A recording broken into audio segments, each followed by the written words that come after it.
I sent an email about the alternative exams, like 2 alternative dates that we have planned, like a Thursday before the actual final exam and the Tuesday after the exam.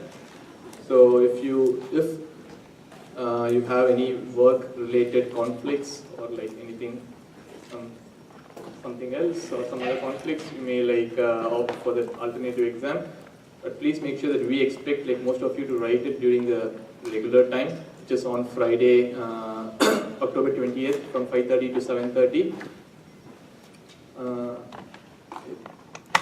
So if you have like any conflicts, just you may fill out that form that I sent over the email, and we can make the alternative arrangements.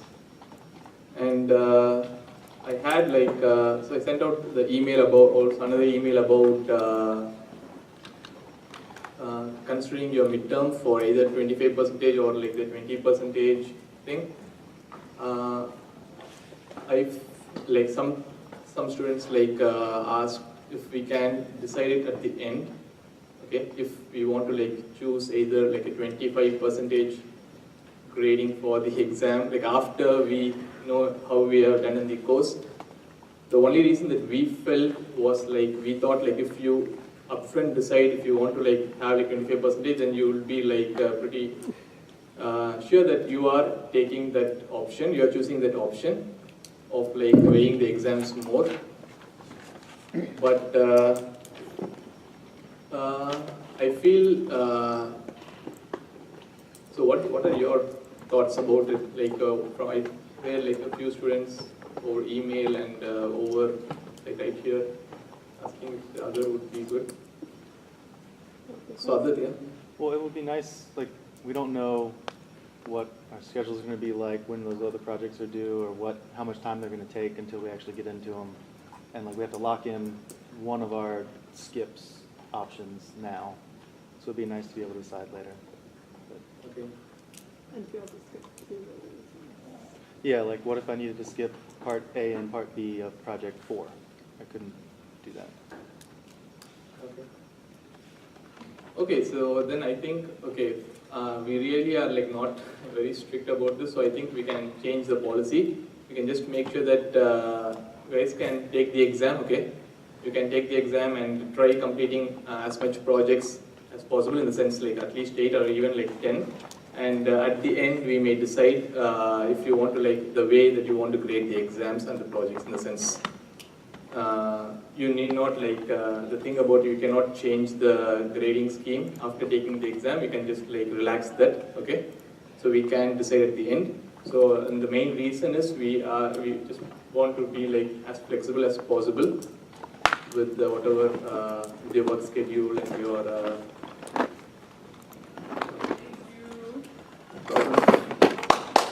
okay. So we can decide, basically we can decide at the end if you want to like weigh your exams like 25% or 20%, or like if you want to like weigh all the 8 or just all the 10 projects for your final grade, okay? So other than that, any questions? Yeah. The form you mentioned for the exam, is there some kind of like permission we need to fill that out? Because it like doesn't let us open it. Yeah, the form that is sent for the exam, you need to be, for the alternative exam, you need to log in with your WISC email ID in Google. So, I'm not sure if you guys are aware about this, all the WISC email IDs are basically Google accounts. So, either you have to like open that particular form in an incognito window if you are already logged in your Gmail in the current browser, or you may just add a new account to Google with your username at wisc.edu, and that will let you to fill that form.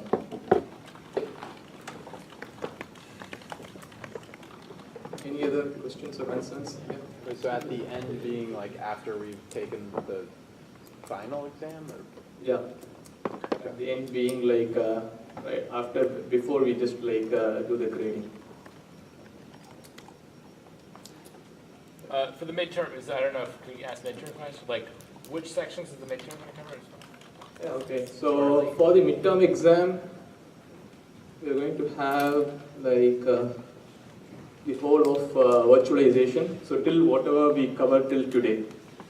So for the midterm exam, we are going to have like from intro to OS processes till like swapping. Till whatever we are going to cover today, we are going to have for the midterm. We will not include the topics that we are going to cover next week, where we will be starting concurrency. Okay, so the topic for midterm is virtualization, mainly CPU virtualization and memory virtualization. Any other questions? And for the midterm, usually the questions will only be conceptual questions. We will not try to ask anything from XV6 code. Okay, from the code base, we will not try to ask anything from the XV6 code base. It will be mostly conceptual questions. And I would definitely suggest you to go and look at the midterms that I sent, the 2 midterms that I sent from the summer semester. It will be like very similar. And practicing those midterm exams would really help you to actually do well on the actual midterm and the final. 20?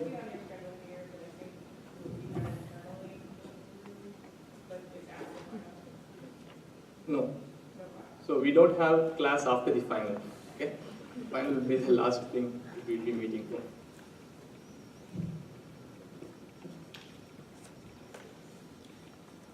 Any other questions or concerns? Today's lecture 5? Pardon? Was today lecture 5 or 6? Today is 6, October 10th, yeah. Or 11th, yeah, sorry, October 11th.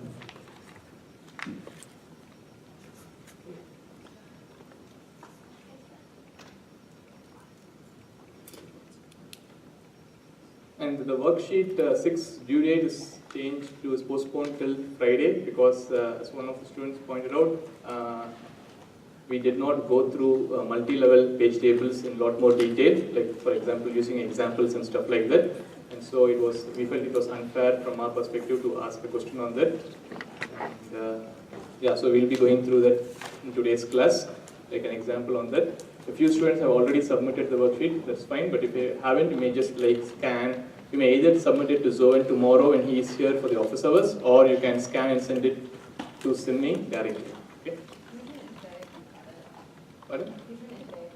Yeah, so you can just keep it here. Okay, let's go through, let's just like review quickly whatever we saw in last class and start like some detailed example for today's class.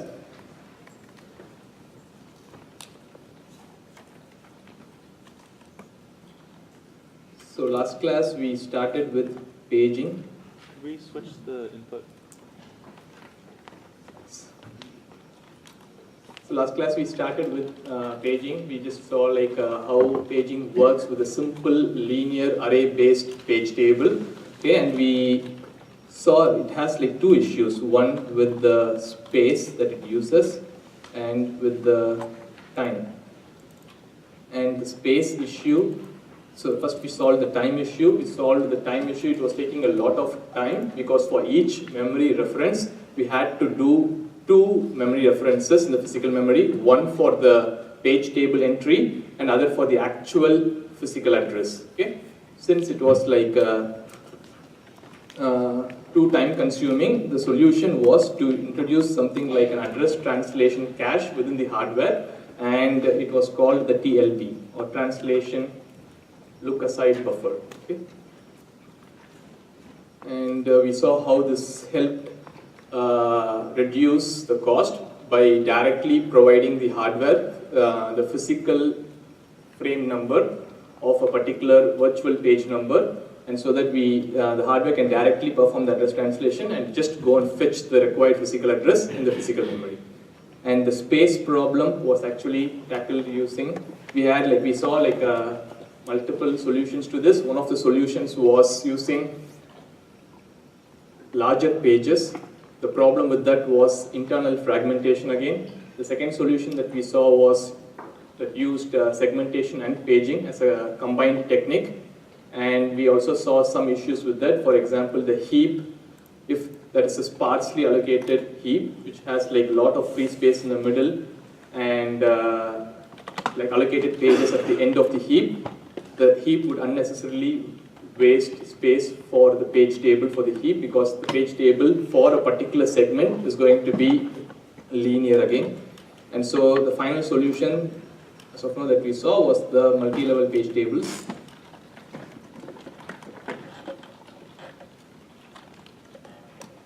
Here the idea was just to take a particular page table, the linear page table, and just split it up into page-sized segments.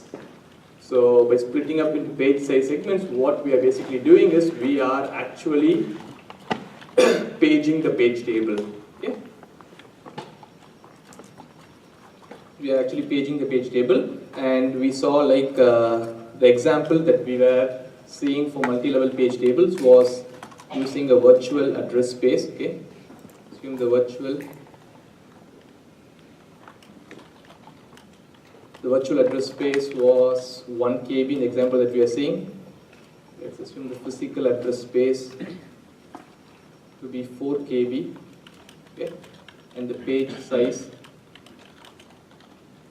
was 16 bytes. So with this setup, okay, and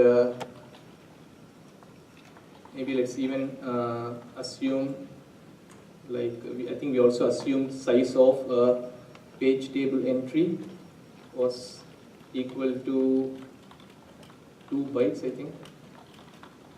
And the same thing we also assumed for size of page directory entry to be 2 bytes. Okay. So in this setup, again, we are just going through a simple example right now. We are going to go through a simple example right now. So since we have virtual address space of 1 KB, here we are having 10 bits, because this is nothing but 2 to the power of 10. So we have these 10 bits, and a page size is 16 bytes, which is nothing but 2 to the power of 4 bytes. So we need 4 bits for the offset. This is how you split this up. We need like 4 bits for the particular offset for a single page. Okay, so within a page you can basically access 16 different bytes, and then if this is the offset for a page, then now we have to decide how many page tables are going to be there. So for example, because we are assuming, let's assume we are considering a 2-level page table.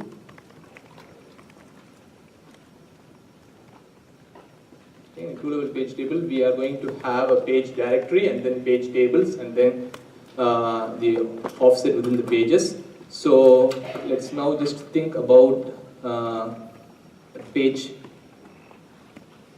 table entry. Okay, if this is a whole page table, if this whole thing is a page table, and if this is a single page table entry, we already told that a single page table entry was 2 bytes.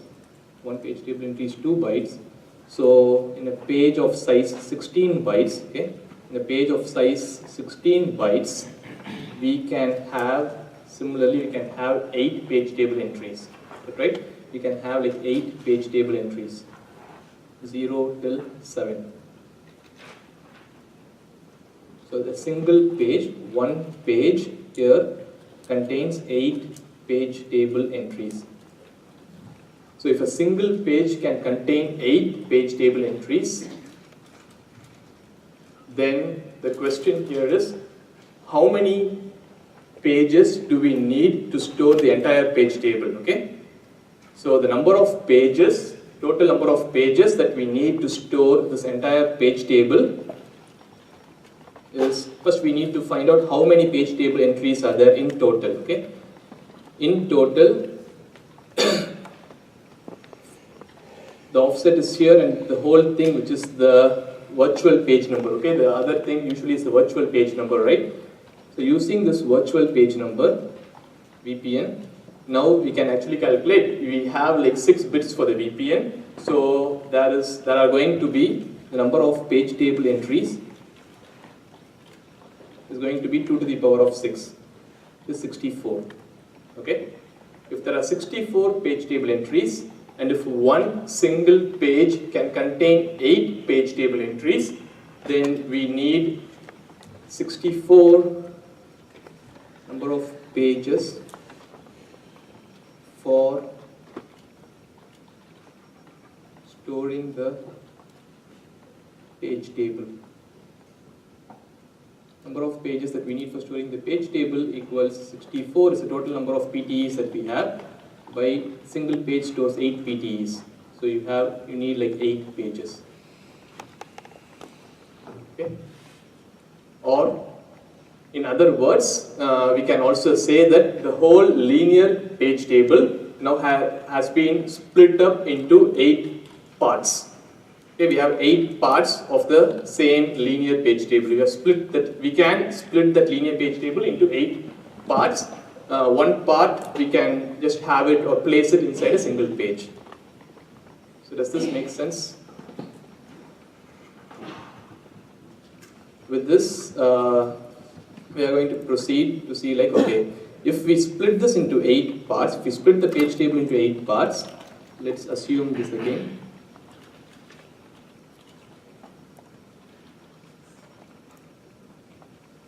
If this is like page table 0, page table 1, 0 here just means part 0 of the page table and stuff like that. And similarly, let's assume we have third one, page table 2, up till page table 7. Okay, we have 8 parts of the page table. And if you remember, like a page table usually contains like a valid bit, and then we have the protection bits, okay, protection read or write bits, and then a page frame number. As of now, we only have seen these 3 things.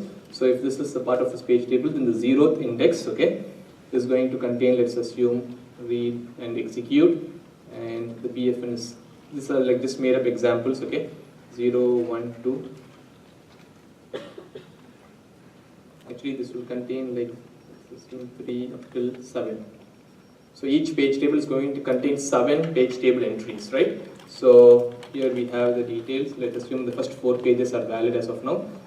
So read and execute, read and execute, read and execute. 3, 4, 100. Okay, this is like the contents of one page table. In a similar way, we are going to have all these things here, okay, in these different page tables. We can make an assumption here. The assumption that we are making is only the VPNs, okay, only the VPNs 0, 1, 2, 3, 16, 17, 62, 63. Only these VPNs are valid, okay. In this case, we are just making an assumption that only these VPNs are the valid VPNs, okay. If this is the case, in the first page table 0, all the other entries below this, okay, all the other entries below this are going to have a valid bit of 0. Here I have no space, so I'm just showing it like this. But usually after 3 is going to be 4, 5, 6, 7. All the other entries are going to have a valid bit to be 0. And these details don't even matter in that case, okay.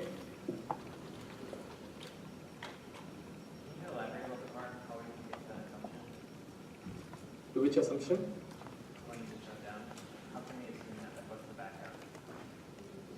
So here I'm just like, okay.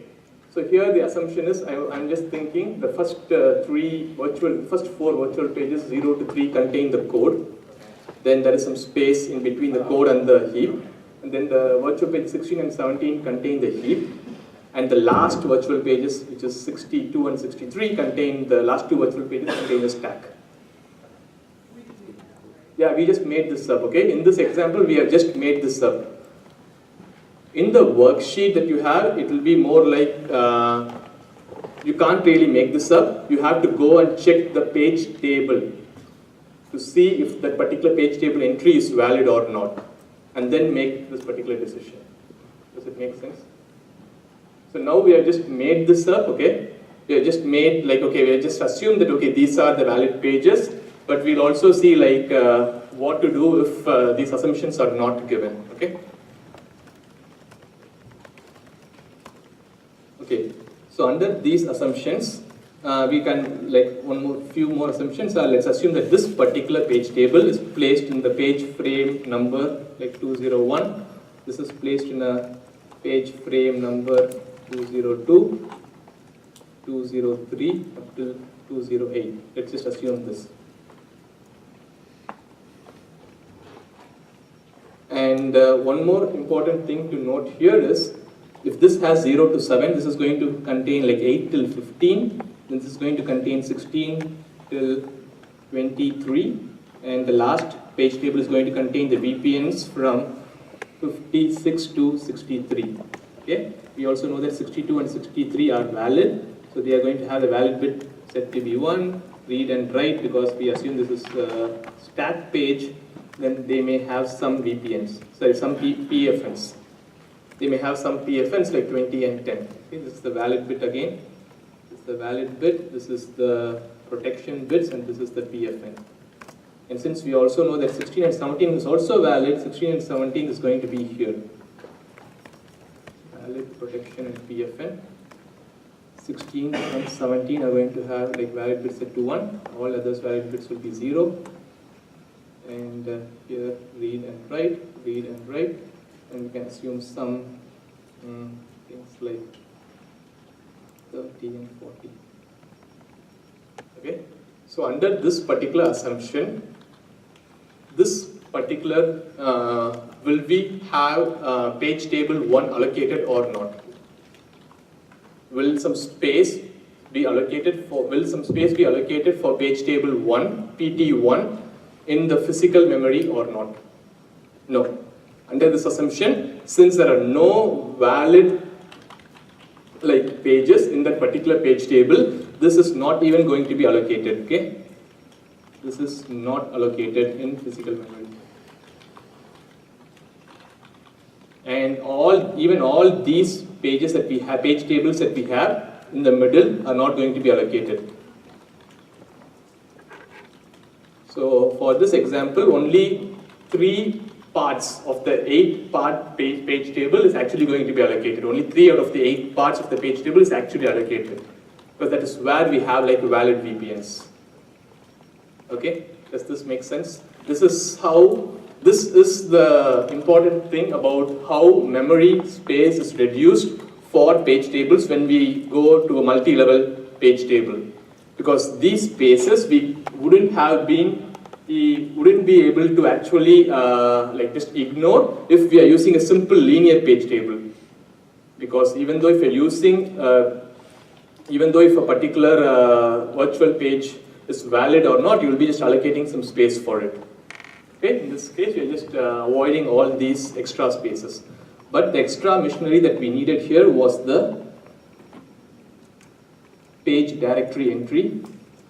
This is the page directory entry, and this has, again in a similar way, it has a valid bit, and it may have like other details, but as of now you can just assume it has a valid bit and a PFN number. The page directory entry also just has a valid bit and a PFN number. So now this is just going to say, this is, and how many entries are going to be there? There are just going to be 8 entries, because we only have 8 different page tables. And so this valid bit 1 is going to be set to 0, valid bit 2 is set to 1, this is 1, and all others are 0.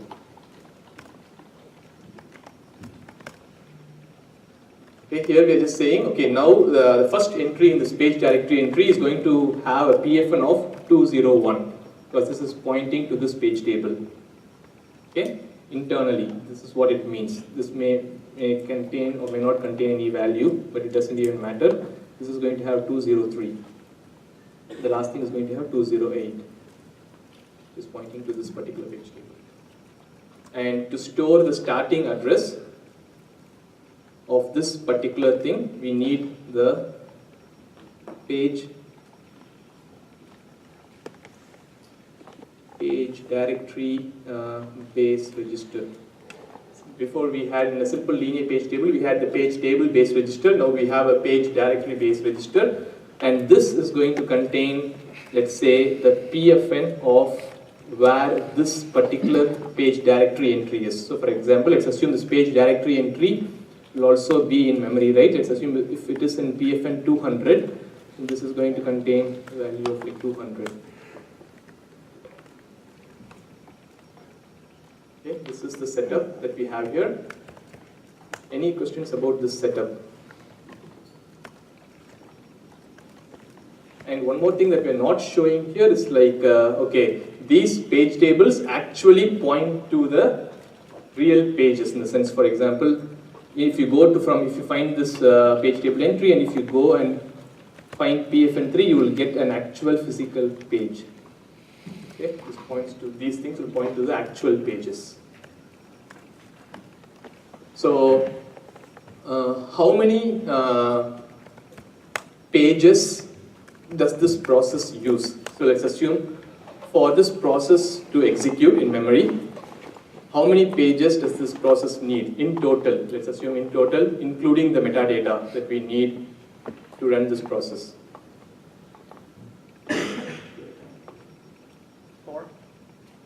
4?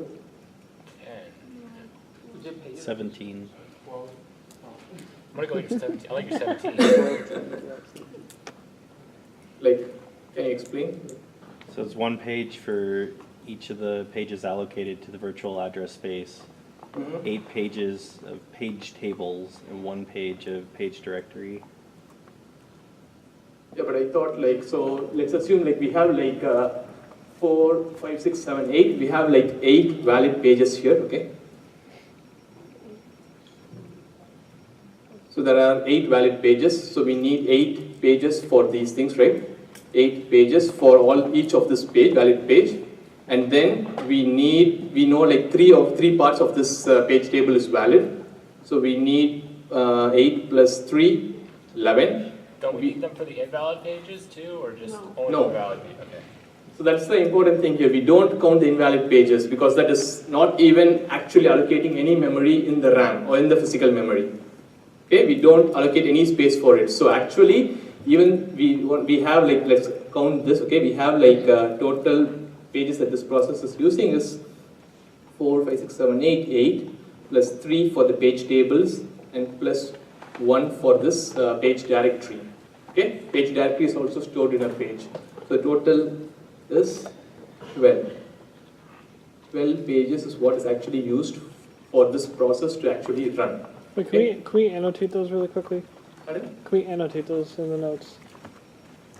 Can I what? Can we annotate those, the arithmetic? Yeah, sure. Can we label them? So 8 is for the actual pages. Okay, 3 for the page tables and 1 for the page directory. Is the page directory base register on hardware or what's? Yeah. So the page directory base register is just a hardware register. Okay. It contains the starting address of the page directory. So when we do a problem like this, do we need to factor in this about where pages physically can start and end? No. Make sense? So like the page directory entries start at 200. Mhm.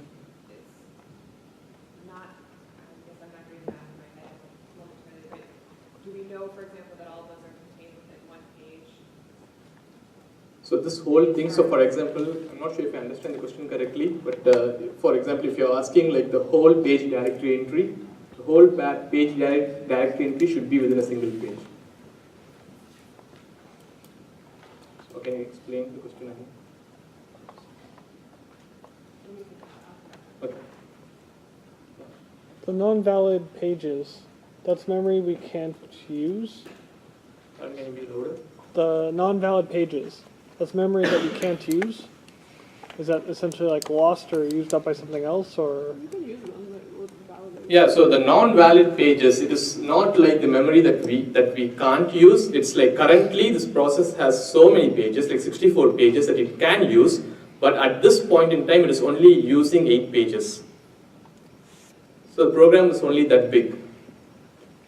So I think what might be confusing people with the page table pages having sequential page frame numbers, people might be assuming that it's allocating a contiguous block of large enough for 8 pages. But Okay, yeah. really they can be anywhere. Yeah, sure. Thanks for pointing that out. So, okay, here for simplicity, we have like the page frame numbers from 201 to 208, okay? But actually, these can be any numbers. So this can just be because 202 or 4 to 7 is not even like allocated for this particular process. So this can actually be anything. So we can just change this page frame number to be 710. It can be anywhere in the physical memory. This page frame number can be like 620, and so this should be updated. This should be updated accordingly. So this should be like 710. This should be 620.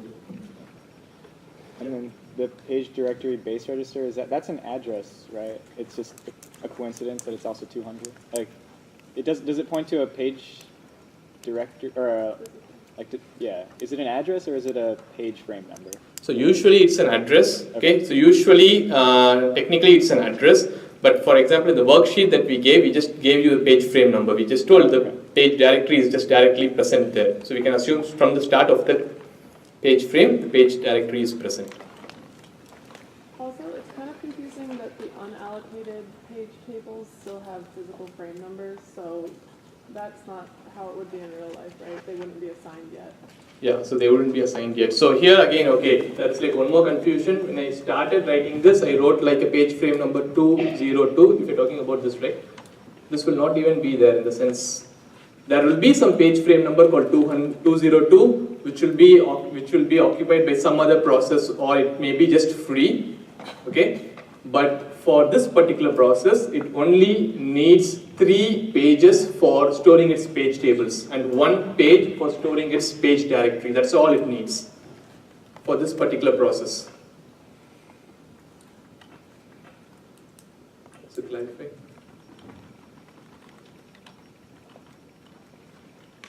And since these can be placed, like the important advantage again is, since parts of a single page table can be placed like anywhere in memory, okay, we really don't need contiguous space for storing the whole page table. We just can store the first part somewhere, it is in page frame number 201, the second part is in page frame number 710, the third part is in page frame number 620. It is like this scattered across in memory, but the only thing that needs to be contiguous is the page directory entry in this case. The whole page directory here needs to be within a single page, okay? Because that is again linear. This is the only linear part in a multi-level, in a 2-level page table. The page directory entry in this case is the only linear part. Any other questions? So let's say in the third of the tables on the right-hand side, you have 2 pages that are valid, 6 that are not. Is the memory for the entire page table allocated, or could a different process use those pages? No. Okay, that's a very good question. So let's take this particular example. Okay, let's take this particular page table 2. Only 2 of these 8 pages that it can hold in total is allocated. Okay, but all the other pages are invalid. Even though there are like 6 invalid pages, this page table needs to be contiguous, and so the remaining space for these 6 page table entries are actually wasted. So it still just belongs to this particular process. So no other process can use that particular part, because memory allocations only happen in the granularity of pages. So you can just like request a page to the virtual memory subsystem, okay? And it comes to you as a whole page. And so this page, only 2 out of 8 or 1/4 of this page, of this particular page is actually useful. The remaining part is actually wasted, but we have no other way in this case. So the only way to prevent that wastage is just have smaller pages, right? Like, that's what the book was talking about. Like, if you wanted to waste less space within a page table, we just use smaller pages. Oh, no, never mind. No, so if you reduce the size of the page, then you're going to get like a lot more page tables like this. If you reduce the size of the page, then that directly increases the number of pages that you're going to have within a single process, and that will increase the number of page tables you will have. So this space wastage that we have here will not be much, because if you think about it, if the code, let's assume if the code section spans to like 3.5 pages, the first 3 pages are going to be full, okay, and only the last 4th page table for that particular code section, you will have like half filled things. So maximum there will be like only for code, data, and code, stack and heap together, there may be only 3 pages that are like partially filled kind of. Yeah, so this is not really a big problem. Okay. In the same example, let's try to like translate a simple address. Okay, the virtual address that we can take is, let's assume it's 50. Okay, and since it's virtual, we made some assumption that the virtual address space is 1 KB here. We need like 10 bits for representing this virtual address. Let's just write those 10 bits. Okay, and we know like 4 bits are for the offset. And okay, so I think we did not complete this at the time. Okay, even though this whole thing is the VPN, since we have like 8 page tables, you need 3 bits for choosing, for telling like which page table are we talking about, and these 3 bits are called the page table index, and the remaining bits, in this case the most significant 3 bits, are going to be the page directory entry. So these 3 bits are page directory index, PDI, sorry. So these 3 bits are indexed into the page directory, the next 3 bits are indexed into the page table, and the last 4 bits are actually offset or indexed within the page. Okay? Is that just the assumption we're making for this class? Like, is it different in different operating systems? Like the way that they format the virtual addresses? Yeah, so it is going to be different. No, this is not an assumption that we are making. We are deriving it from the parameters that we have there. So we have like 1 KB, so we have 10 bits. Right, I understand how you're getting the number of bits, but the order of the bits and things like that, like you chose to put the PDI first and then the PTI, but somebody could build the OS to do it different. Oh no, okay, so the order of these things, okay, the most significant bits would represent the PDI. It's going to be the page directory index, and the next set of bits is going to be the page table index, and then, because it is like hierarchical, first you have to, based on the address, it has to be that way, yeah. Using the bitwise calculations to do that. Okay. Exactly, it has to be this way, yeah. It has to be this way, so I think with this example, maybe more clear. So we have 50 here as the virtual address. So 50 is 1, 2, 4, 8. So it's just going to be 48 and 1 here. All of this is 0.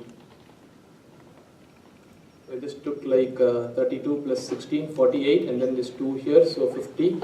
All the others are 0. This is the representation of 50 in 10 bits, okay?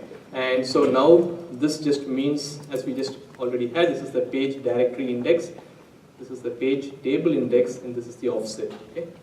So now, if this virtual address is given, and if the system wants to find out the actual physical address for this particular virtual address, all that the system is going to do is first, the hardware figures out what is the PDI. Okay? PDI is 0. So which just means, this just means go to the 0th entry in the page directory. This is what we need currently. So we just retrieve the 0th entry in the page directory, which is nothing but 1 and 201. 0th entry in the page directory is a valid bit of 1 and the PFN of 201. This is the page directory entry. Okay, 0th entry in the page directory is retrieved, and now we are going to take this PFN. Okay, we are going to take this particular PFN. So what does this PFN tell us?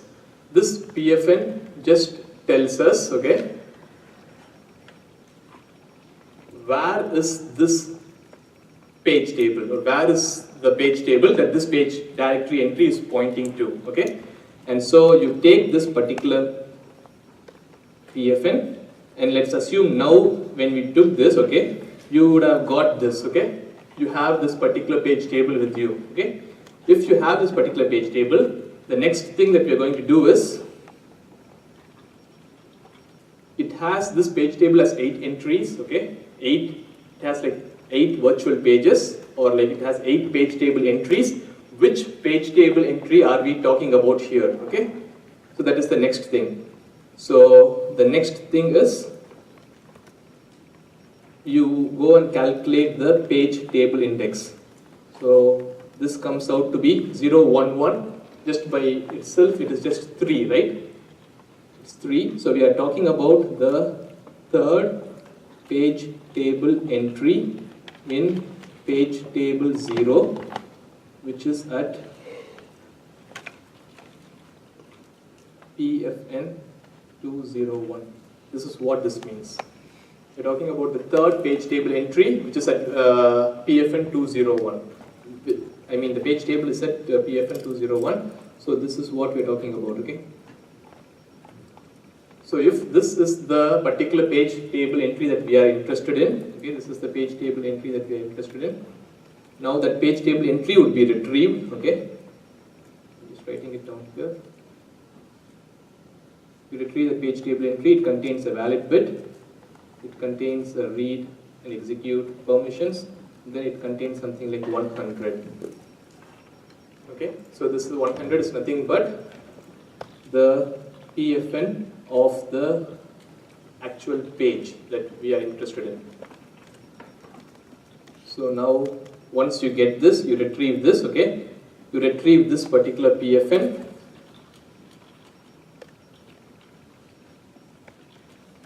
Okay, now before we proceed, just want to make sure like if people understand this. So there are like two levels of indirection that is happening here, okay? I'm just repeating. The first thing, with the first 3 bits, we are just finding out which entry within this page directory does our page table reside for this particular address 50, okay? For this particular virtual address 50, the translation resides in page table 0, which just means that that is the first entry in the page directory, okay? Just the first entry in the page directory. This is just a page directory, and this one thing is a page directory entry. Then we are taking that particular entry, finding out the PFN. Now we know, like, even though this is named as the PFN, this is not the PFN of the actual page that we are interested in. Okay, this is just the PFN of the page table or the part of the page table that we are interested in.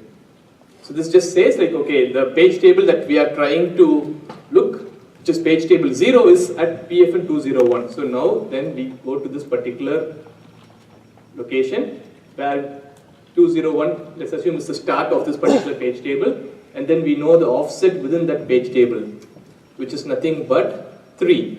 We're just saying go to the third entry there, okay? Go to the third entry, and then that is your actual PTE that we're interested in. Take that PTE, and that will have another PFN, okay? That page table entry is going to have a PFN, and this PFN is the physical frame number of the actual page that we are interested in. And so, now this means like 100, okay? We got the PFN, which is 100. And in hex, this is nothing but 64. 16 times 6, 96 plus 400. And usually you just like concatenate the PFN and the offset, right? You got the PFN, and now you have the offset to form the physical address. How many bits are going to be in this physical address? How many bits does this physical address need? Based on these parameters.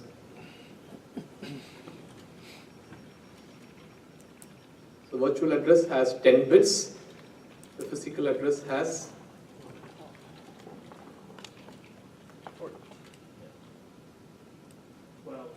12. Yeah, exactly. It just has 12 bits because we have like 4 KB to be the physical memory size, which is nothing but 2 to the power of 12.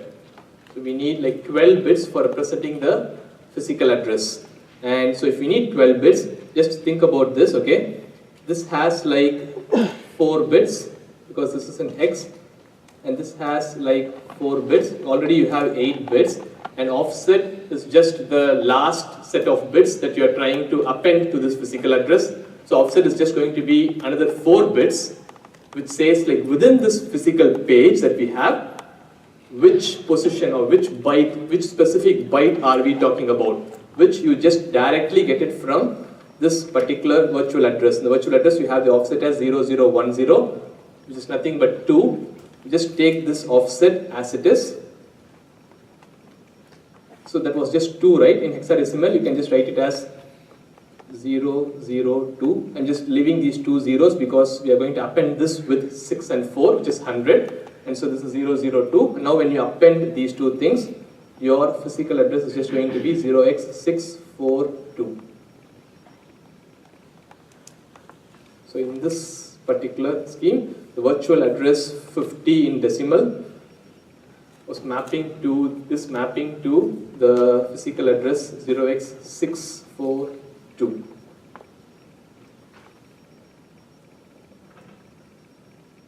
Does this make sense? These calculations, are there any questions? Yeah. Why stop at this many levels of indirection? If you have enough memory, would we go for more? Yeah. So this is not like the scenario in the real world, as we discussed, like I used to give introduction in the last class. In real world, we just don't have like 2 levels of indirection, or just it's not just a 2-level page table, but we have like much more levels of indirection. We have like 3. The real world scenario is like 3 levels of indirection. We have a 3-level page table. So before I proceed to that, any questions with this? Yeah. This is going to be a really bad question, but could you show how you do the translation from decimal to hex? In case that's on the midterm. Okay, actually, I really did not do the translation here. I actually had the example with me, but for example, here it is like if you want to do this 100 to 64, you divide it by 16. So 16, 6 are 96. So you get a 4 as a reminder, and that's it. So you can't divide this anymore. So you just go from here and write the numbers from bottom up. So you just get 0x64.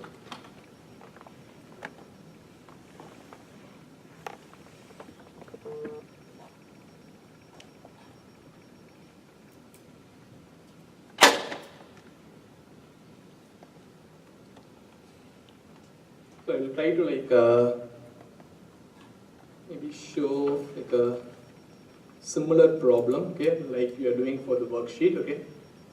We're not going to go through this in detail, but here some things that I would like to show you are we have like some parameters, the page size, the virtual address space, and now you know like why do we need the physical memory size, right? The physical memory size here is just needed to find out how many bits you will have in the final physical address that you are coming up with, okay? And then you have like size of page directory entry. So see here, this is different from our assumptions. The page size is also different. We had like just 16 bytes, but in this example, it's 32 bytes of page size. And then in this virtual address space, we have 1024 pages. So what does this mean? 1024 pages is the virtual address size. So it just means 1024 times 1 page is 32 bytes. These many bytes is nothing but 2 to the power of 10 times 2 to the power of 5 is 2 to the power of 15. So in this virtual address, in this thing, you will be needing like 15 bits for a single virtual address in this scheme. Does it make sense?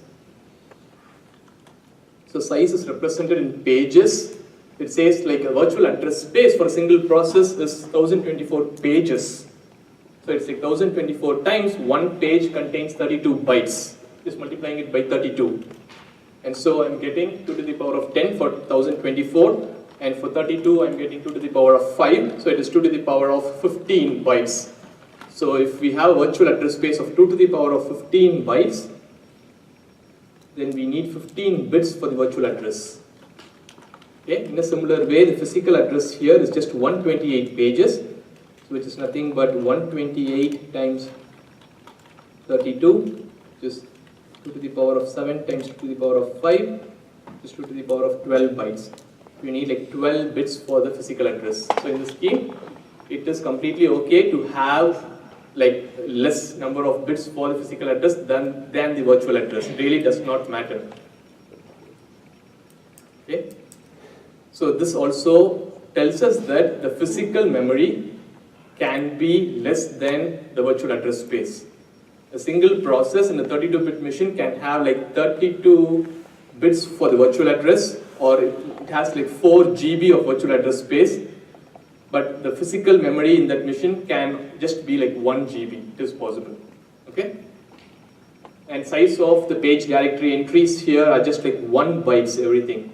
The example that we were considering before was just 2 bytes. Here they are just 1 bytes. And here we are saying value of the page directory base register is 108 decimal, and in brackets we are given this means the page directory is held in this page. So here it just means that, okay, once you figure out how many page directory entries you have in the page directory, each page directory entry is just going to be like 1 byte, and so you just go and start from 108. So I'm just showing this right now because like in almost all the midterms in 537, this is like a short question. Okay? So you can definitely expect a question where you'll be like looking through a physical memory dump like this in the exam. Okay? So here it's like going to be 108. So this is the page that actually contains the page table. Okay? This is page directory. This is the page that contains the page directory. After figuring out how many page directory entries you have, then you will understand, if let's assume if there are 8 page directory entries, then you will just know that, okay, the first 1, 2, 3, 4, the first 8 bytes constitute the page directory. Does it make sense? Yeah, this is like very similar to the hex dump that you have in the assignment.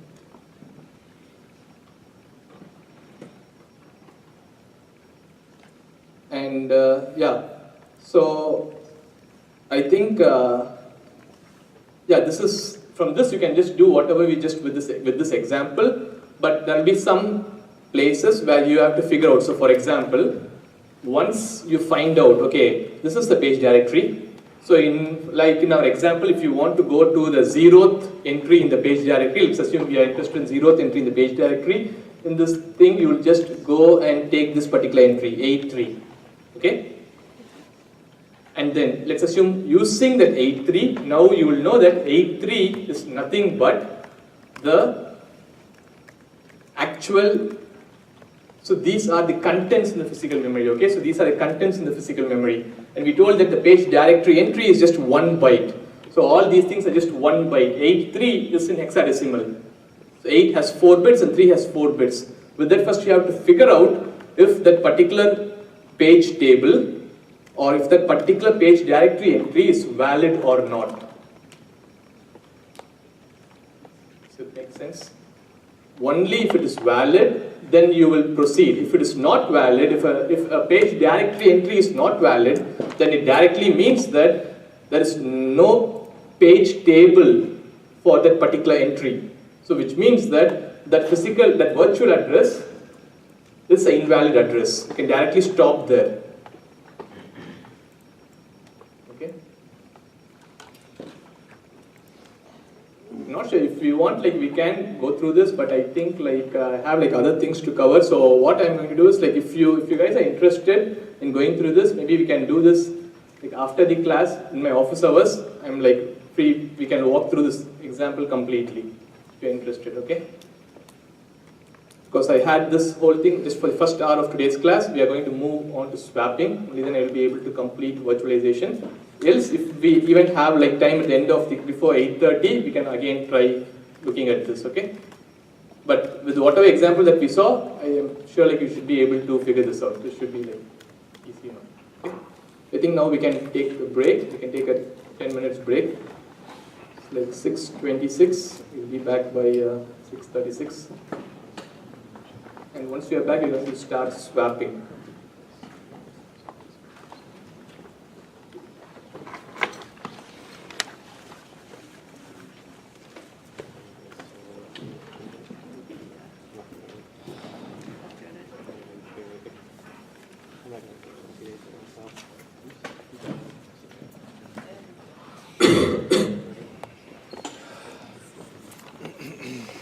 You got it? Like, 30 lines?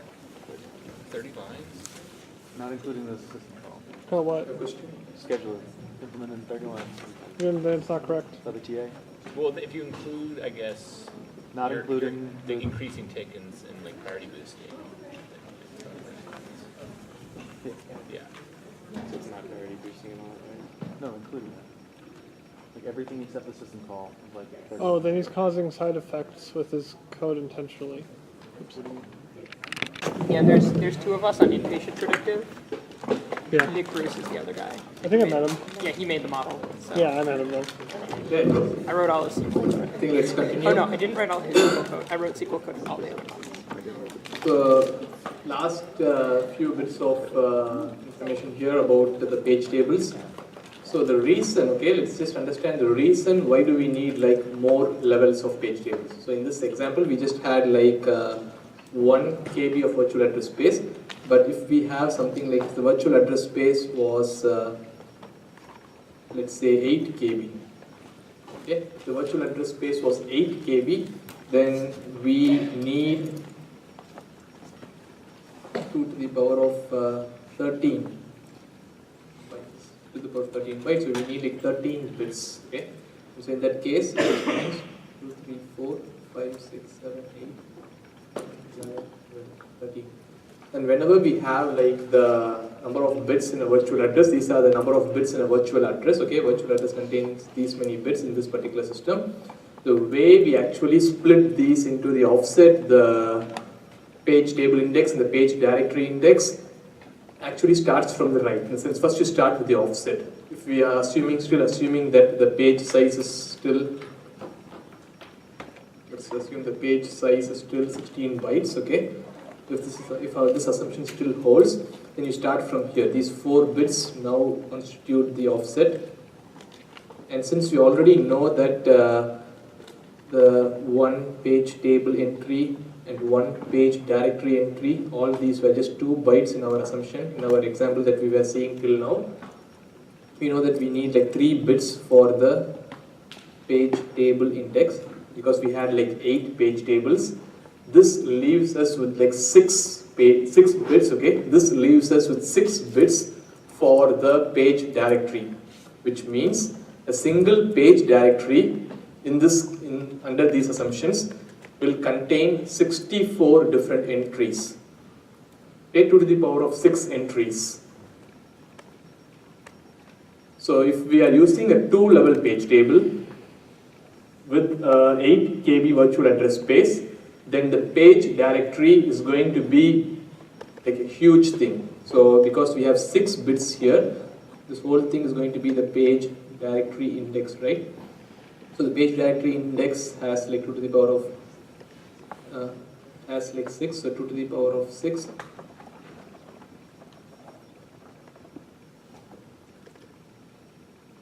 It has like 64 bytes. It is like trying to address like 64 bytes.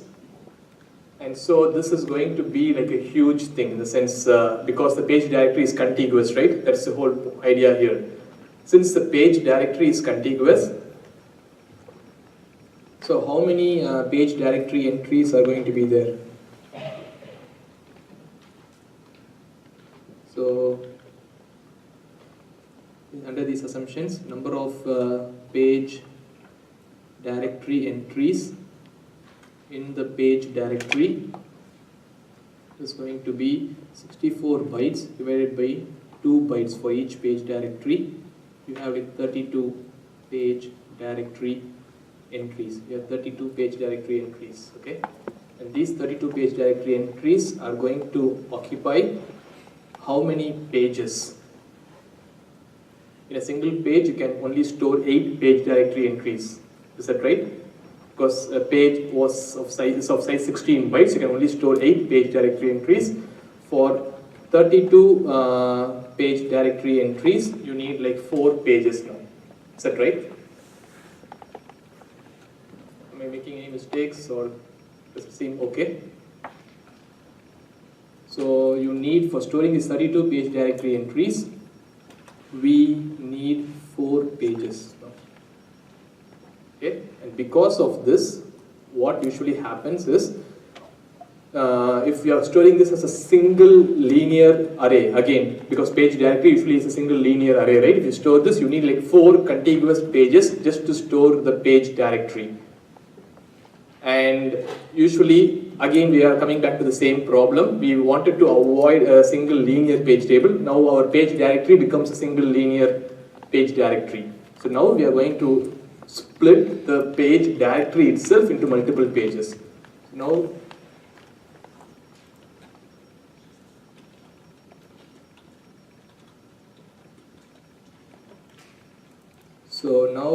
if we split the page directory itself into multiple pages, not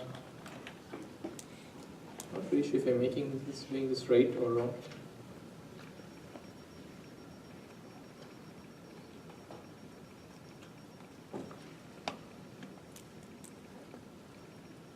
How big is the physical address space in this example? Pardon? How big is the physical address space in this example? In this example, it doesn't matter. We can just still assume it to be the physical address space. We can just still assume it to be 4 KB. That really does not matter here. Just a moment.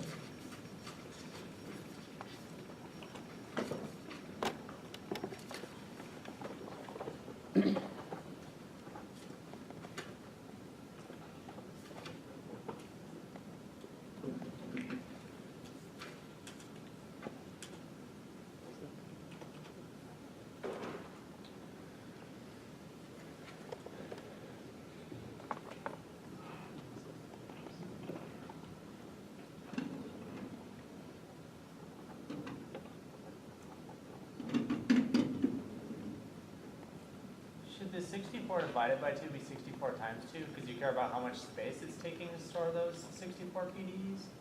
Yeah, exactly. Yeah. So I think that's what I missed here. Okay. So we have these page directory, and page directory has like 64 entries. Okay. So there are 64 PDEs directly. If you see here in a page directory. Okay. Yeah.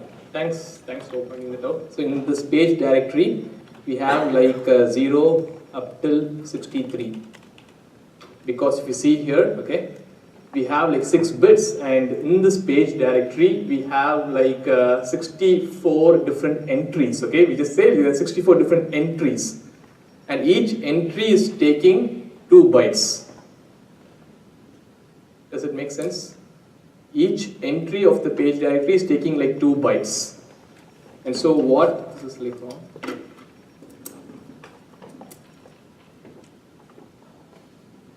So here we need, let's assume again now, okay, so now 64 entries. So now 64 page directory entries we have times 2 bytes for each page directory entry. We have like, this whole thing is going to take 128 bytes, which can be, since the page is 16 bytes, okay, since the page is 16 bytes for the whole page directory, okay, for the whole page directory, now we need 128 divided by 16 pages. So number of pages for the page directory equals 128 bytes is the total size of the page directory. You're dividing into 16 byte pages. This is 2 to the power of 7 by 2 to the power of 4, 2 to the power of 3. We need like 8 pages. So we need 8 pages for storing the 8 contiguous pages for storing the page directory. And so if we have like 8 contiguous pages for storing the page directory, again we can just split that particular page directory into 8 pages as we just did with the page table. And that's what we are going to do now. We are just going to split these 6 bits into 2 parts. This part is going to become the page directory index. This is also a page directory index, but this is like the 0th level and this is the 1st level. That's it. This is the 0th level page directory index and this is the 1st level page directory index.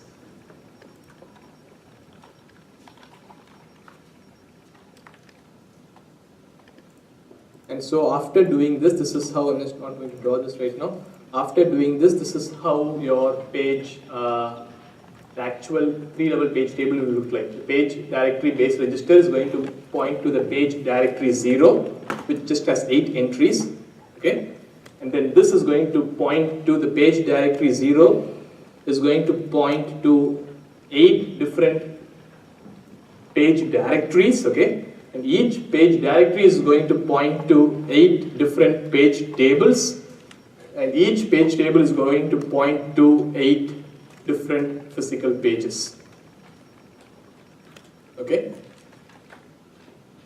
So under this setup, assuming none of these page tables or page directories are currently in physical memory, how many physical memory references do we need to make to just access a single address?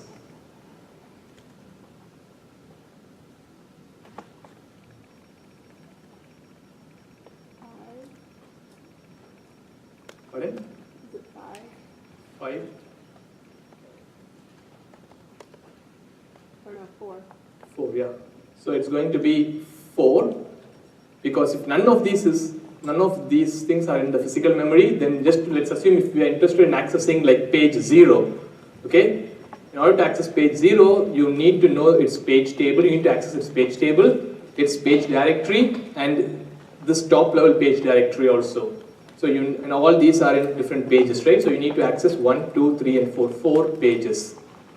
So basically, by doing this, we have actually increased the time. One of the problems was for accessing a single memory, we were using doing 2 memory references in a single linear page table, okay?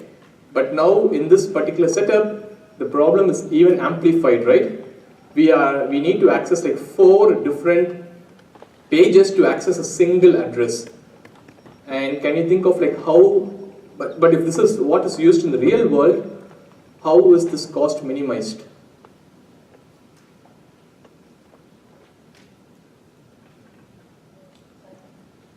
Exactly, so the cost, this particular cost is actually minimized only because of the TLBs.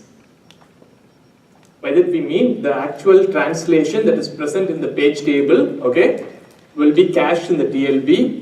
And so if those translations are there in the TLB for that particular process, then we don't need to come through this particular sequence to access the particular page, and it will be directly, the translation is directly present in the TLB, and we can just get it from there. One more thing is, the things that are frequently accessed, for example, the page directory, the top level page directory, and even all these page directories that we have here, usually they are always present in memory. Okay?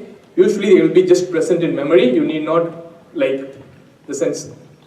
Okay, we are still at memory.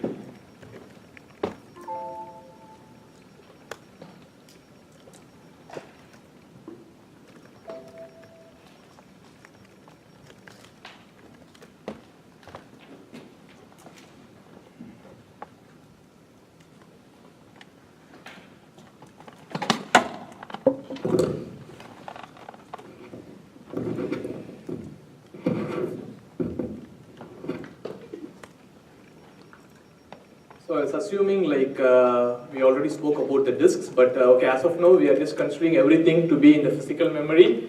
So we can assume that okay, all these things are currently in the physical memory, and if they are in the physical memory, we need to access 4 different pages for this, and the cost is minimized only by using TLBs. So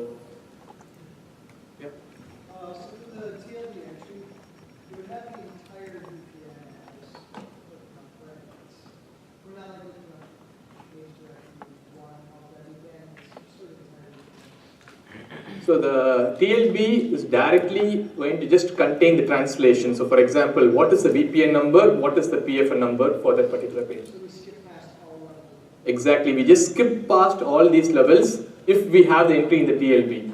If we have the entry in the TLB, the actual translation that is going to be present in this page table, which is, let's say, page table 0, that particular translation is now directly present in the TLB.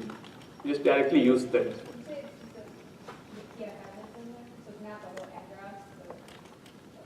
Exactly, so that's also right. So one common misconception is that will the whole physical address be present there? No. Okay, only the PFN will be present. Okay, even in the page tables or even in the TLB, only the physical frame number is going to be present, and the hardware calculates or computes the actual physical address using the PFN and the offset separately. Exactly, the reason is for saving space again. If you're going to save the entire physical address, it's like going to use a lot of bits there. And even like this scheme just works under these assumptions. Any other questions?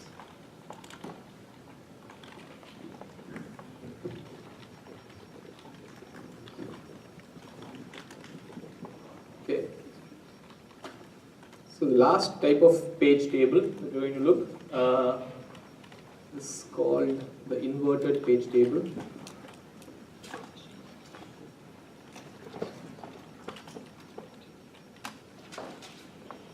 Okay. So here the idea is, if we have, let's assume if this is our physical memory, if we have a physical memory and if we have like, let's very simplify this, okay? 0, 1, 7. We only have like, let's assume 8 physical frames. These are PFNs, okay? PFN 0 till PFN 7. We only have 8 physical frames in our physical memory. People thought of a different idea. Why not just have a mapping for each and every physical frame? Like a table, why not create a table, something like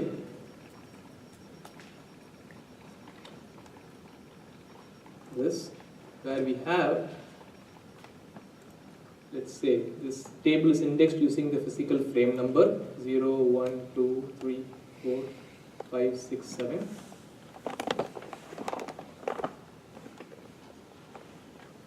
And we can have things like, what is the VPN that is here? So for example, VPN 3, VPN 1, VPN 2, VPN 0, some things like this. Okay, this was a different idea for a page table.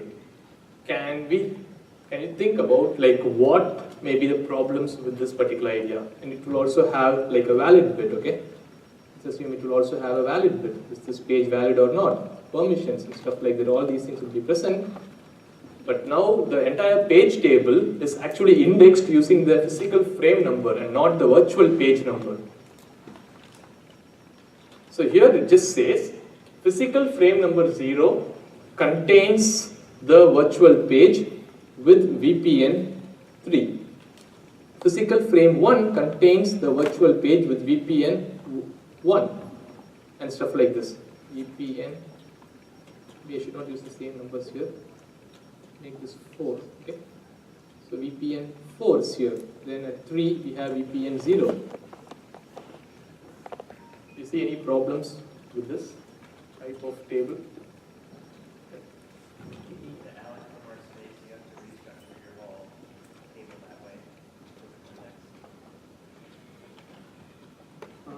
If we need to allocate more space for the particular process, so then it's going to just use, if we need more space for a single process, then it's going to use like a space that is available in the physical memory, and that particular entry in this table is going to be allocated. Does it make sense?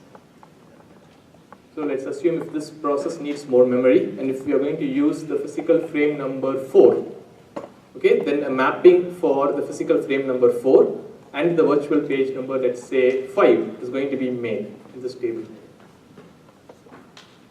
Maybe one more thing is like this, okay, yeah. Oh, is it because like the hardware would have to loop over everything to find the virtual address that like rather? This is definitely one of the issues here, okay? This is one of the issues. The hardware needs to like go and loop through the entire table to find out which virtual address we are talking about.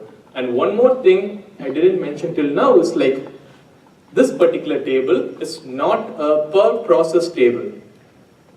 Okay, this particular page table that we're seeing here is not a per process table. So then does it mean something? You have duplicate virtual page numbers. Pardon? You could have duplicate virtual page numbers. You can have duplicate virtual page numbers. and for different processes can be, yeah, using their same, so yeah, we can have different entries for this VPNs which are duplicates. So for example, we can have this 3 currently is, you may assume that all these things were for process 0. In the physical frame 4, there is another VPN called VPN 3, which actually belongs to process 2. Okay, so in this case, it's going to be again 3 here. So in this table, does it make sense? Since you're just having like one entry for each physical frame, you can't really figure out, just with this information that we have till now, we can't really figure out which process are we talking about. Again, very similarly, we just need, in these tables, we need something like the PID here, the process ID. Let's assume if all these belongs to process 1.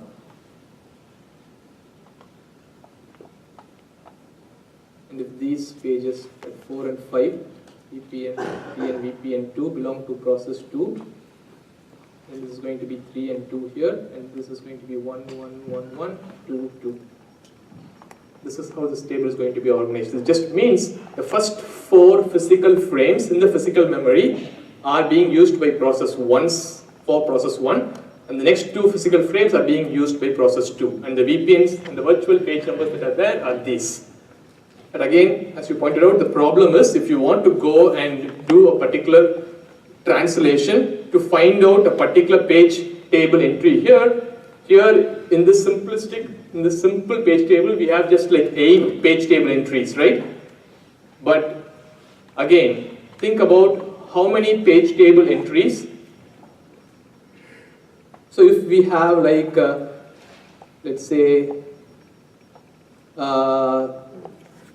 like a physical memory, if the physical memory is 8 GB in real world, then if the page size is 4 KB, physical memory is 8 GB and the page size is 4 KB, in this case, try calculating how many how many entries are going to be there in this page table, which just directly comes from how many physical frames are there in the system. Okay, the way we just do that is like number of physical frames in this machine, number of PFNs is equals the total memory size 8 GB, 8 times 2 to the power of 30 by the page size, 4 times 2 to the power of 10. This is 2 to the power of 20. So 2 times 2 to the power of 20, which is nearly 2 million.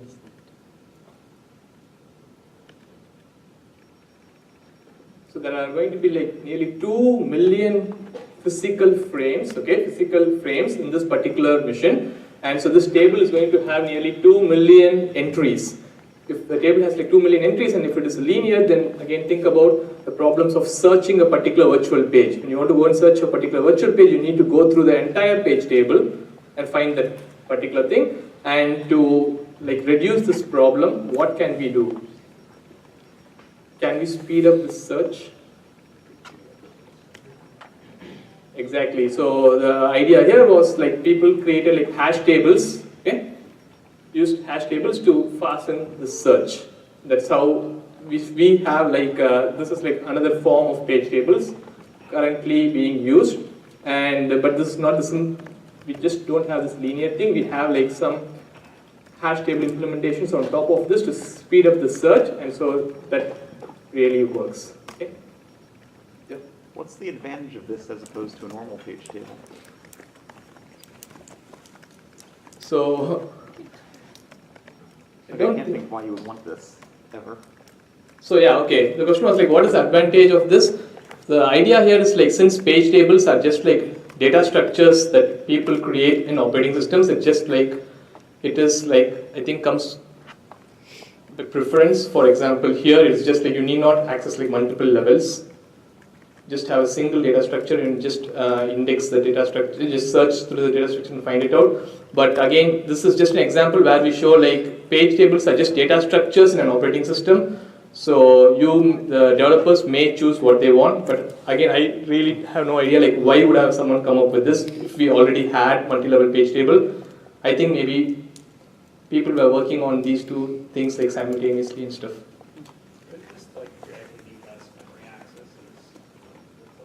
Yeah, this is definitely less memory accesses because you just need to access one page table entry. Yeah, maybe we can assume like one for that and one for this and stuff like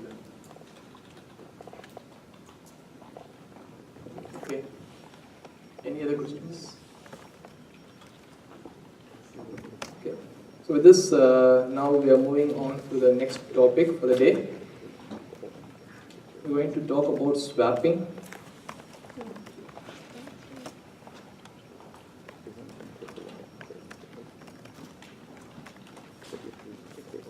So here the idea is, till now we were considering everything to fit in the physical memory. So for example, all the pages that a process is trying to access, we were assuming that everything fits in the physical memory. Now the assumption is, this is our physical memory. Let's assume we just have like 4 pages in our physical memory.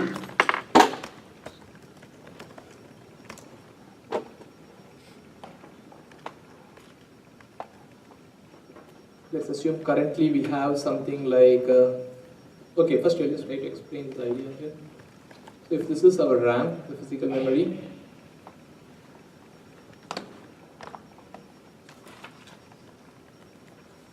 currently like process 1, process 2, there are 3 processes that are currently running, okay?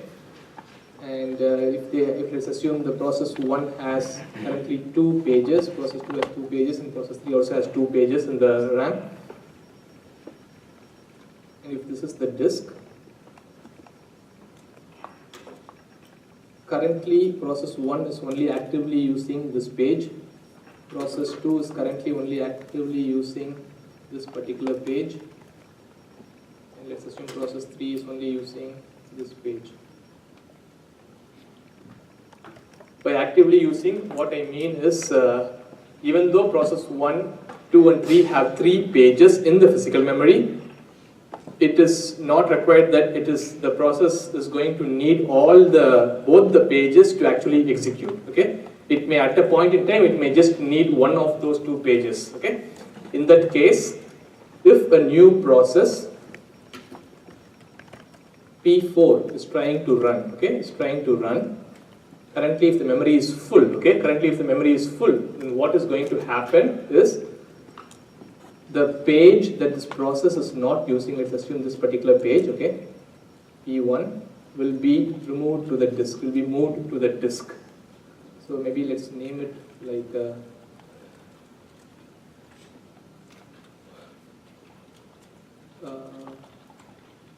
yeah, so we'll just like this. So this is the page that we are removing to the disk, okay? Because P1 is not using it, and let's assume that particular page just goes here, okay? The page goes in the disk, which is like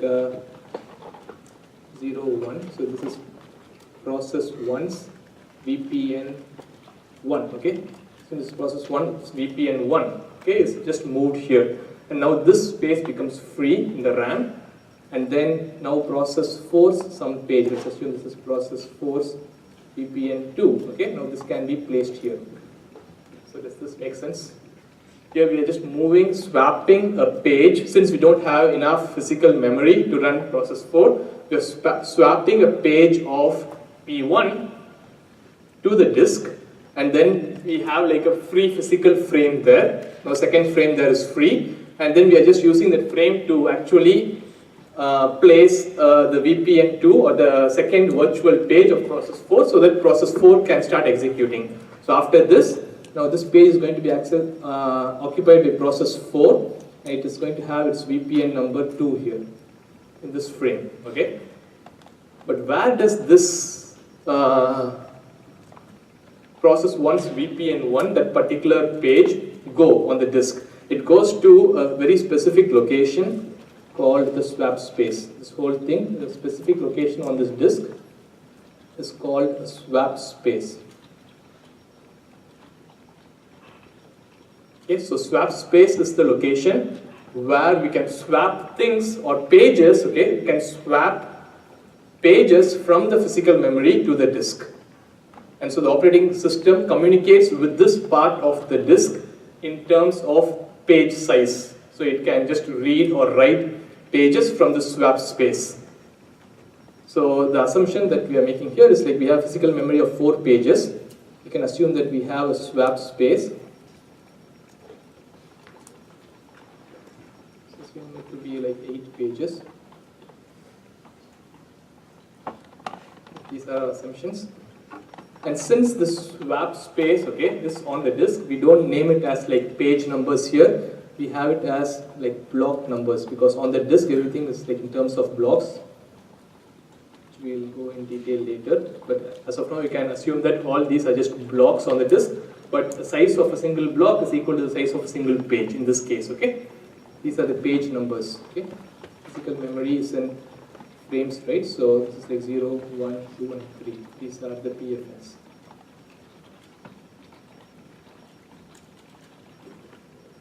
You can assume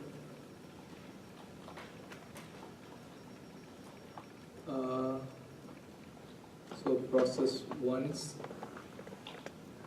VPN 0 is occupying here, process 2's VPN 3 is here.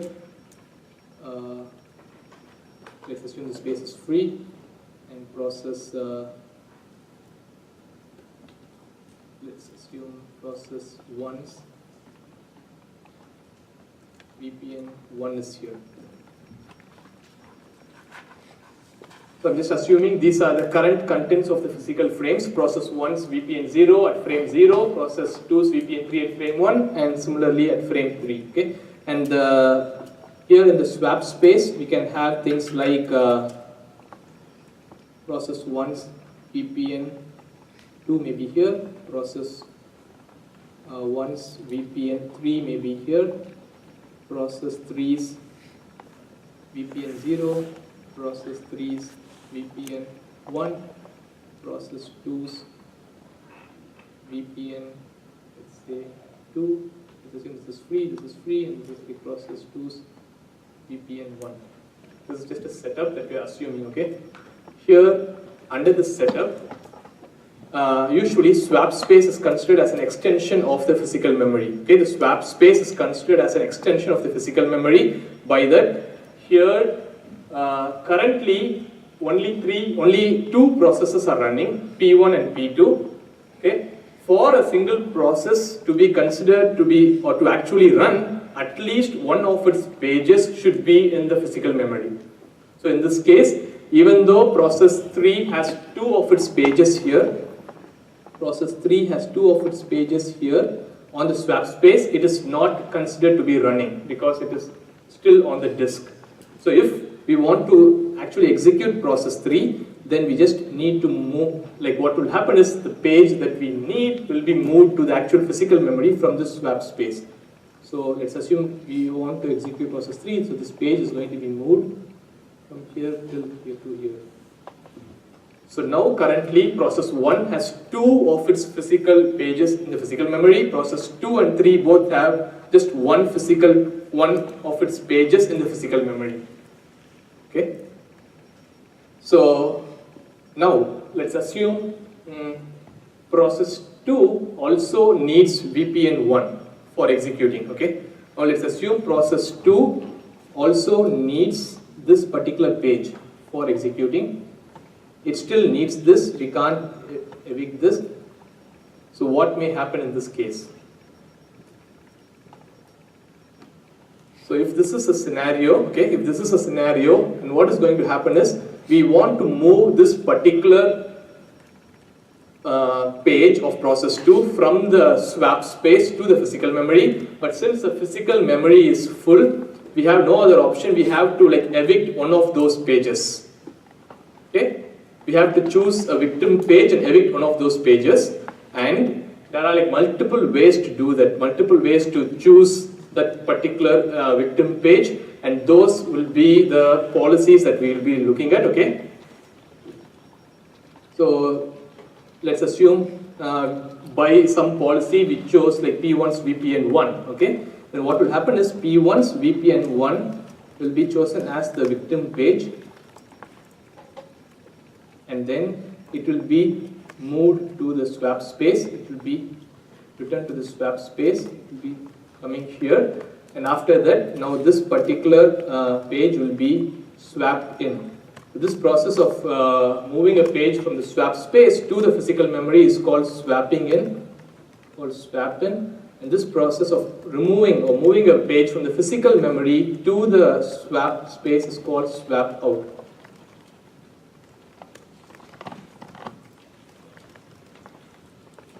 One question is like, if we have the swap space on the disk, okay, we already have an executable. Let's assume we have an executable called like a.out.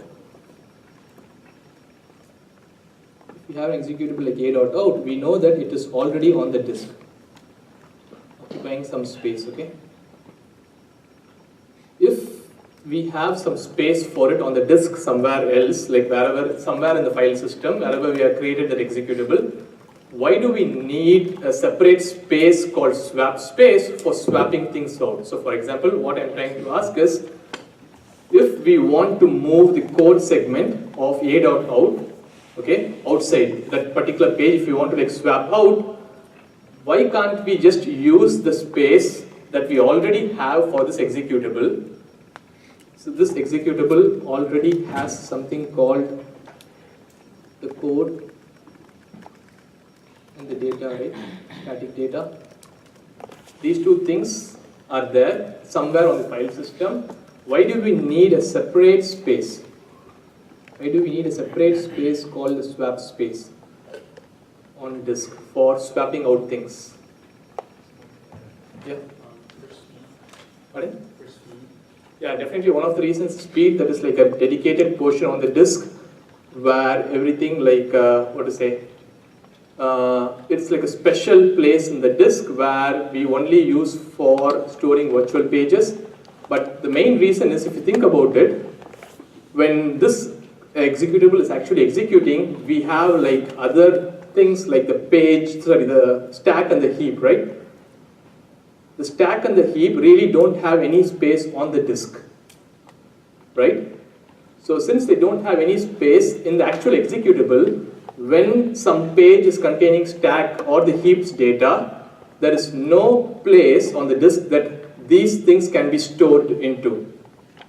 And that is where the swap space is really important. I'm not saying like the code and the data is going to be stored in the original location. Usually the code and the data can either be stored in the swap space or in the original location. Okay? If there is space in the swap space, it will be stored there. If the swap space runs out, then the code and the data parts may be stored in the actual original executable's location. But the reason why we need swap space is like, there are some parts of this executable's address space which really don't occupy any space in the disk before it runs. Okay, while it is running, the stack and the heap are being formed. If you suddenly want to swap out the stack or the heap part, then you need some dedicated space. I would assume like you're never changing the executable. Like once you compile the log, you could use this copy at that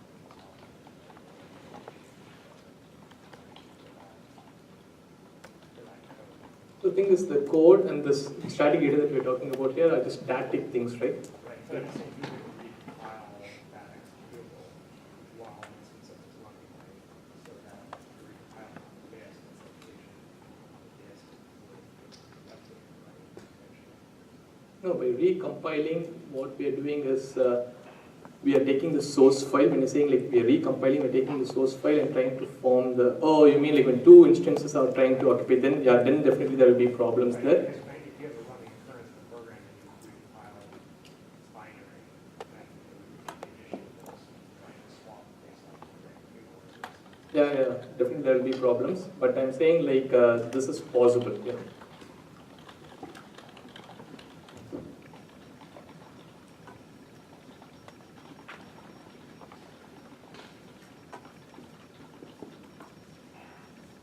Okay, so now let's assume now if we have a swap space, then it means like the virtual pages for a particular process can either be present in the physical memory or in the swap space.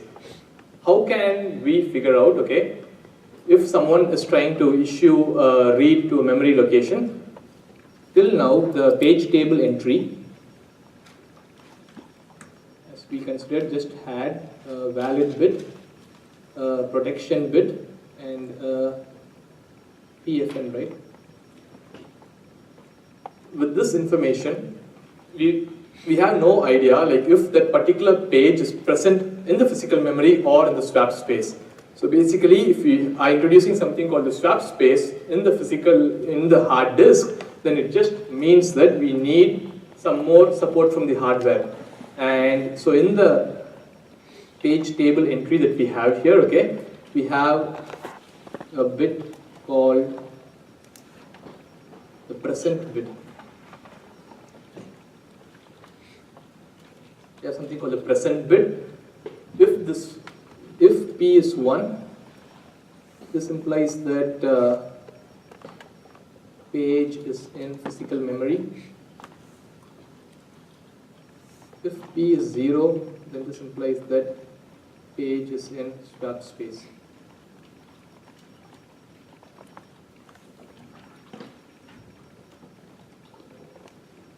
If a page that we're trying to access, if it is not in the physical memory, then that condition is termed as, this whole thing, this page not being present in the physical memory is termed as page fault. We are trying to access a page that is not in the physical memory. So whenever this happens, then the operating system needs to intervene, and then it needs to go and bring that particular page from the swap space to the physical memory. And for the operating system to do that, okay, how can the operating system go and find that particular page? Let's assume in this example, the operating system needs to know these addresses, right? Where in the disk this particular page is present. So these things, the blocks are just disk addresses. The disk addresses of these blocks should be known to the operating system. And so whatever we are considering here is a page table entry for that particular page. So along with the present bit, now we need something called the disk address. So when something, if P is 0, if the present bit is 0, this is like, just to differentiate, this is like protection. This P is for protection, okay, this is for the present bit. So if the present bit is 0, then the operating system will use this particular disk address to go and figure out, okay, where in the physical, where in the disk swap space, where is this particular page swapped out, so it can bring that particular page back into physical memory.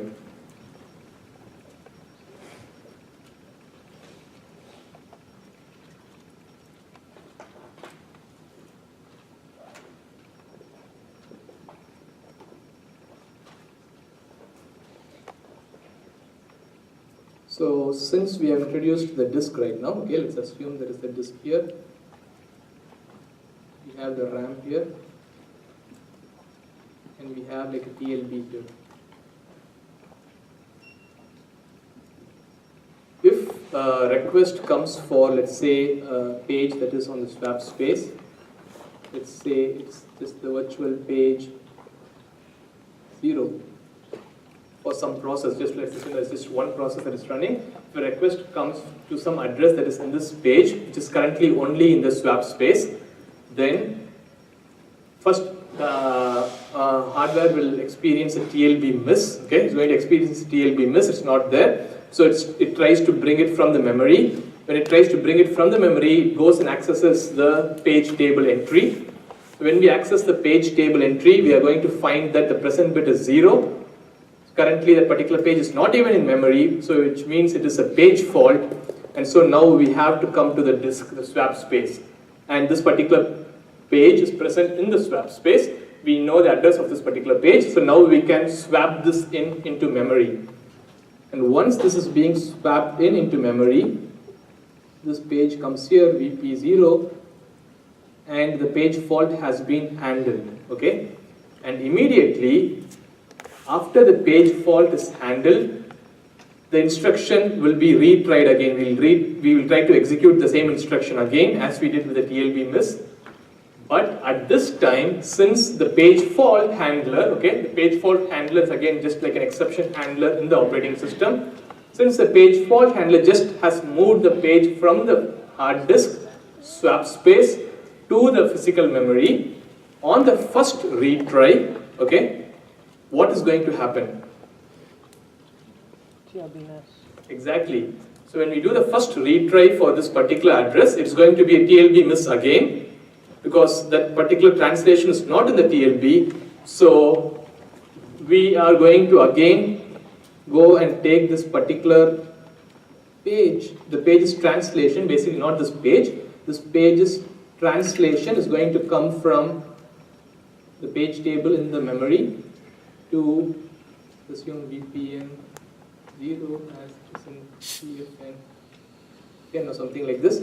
This particular translation will be just moved from the RAM to the TLB, and only then, only on the second retry, we will be actually able to access that particular page. So when it first moved that virtual page to the swap space, did it like set the valid bit to 0 in the TLB? So we did not like assume that, but yeah, if when this VP0 at some point, let's assume it was moved from RAM to the disk. At the time, it would have set the present bit in the page table entry to 0, and then even the TLB it would have updated that. If it was already present in the TLB, yes, it would have updated the valid bit in the TLB, which means that that particular translation in the TLB for this virtual page is no more valid.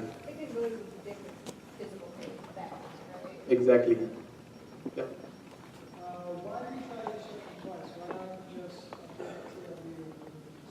Yeah, that's a very good question. So this is like just one type of implementation. In some operating systems, when a page fault handler completes, it just goes and updates. If the TLB is like managed by the operating system, then the operating system just directly updates the TLB after handling the page fault immediately. Okay. And then, so on the first retry, the particular translation is directly present in the TLB, you can directly access it. Wait.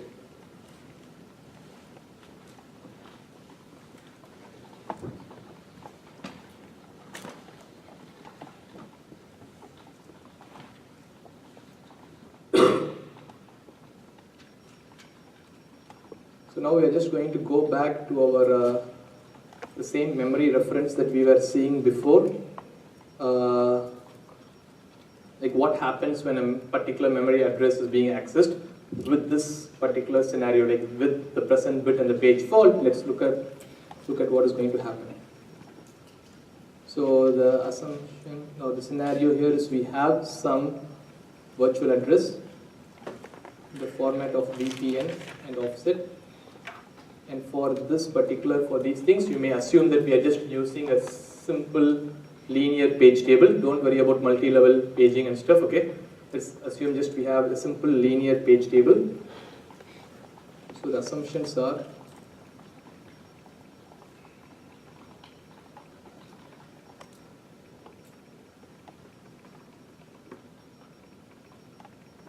simple linear page table, and the TLB is managed by the hardware. So the hardware managed TLB. Okay. If these are the assumptions, then the first step is whenever we want to address access a memory location, we extract the VPN from the virtual address, and then once we extract this, we do check the TLB.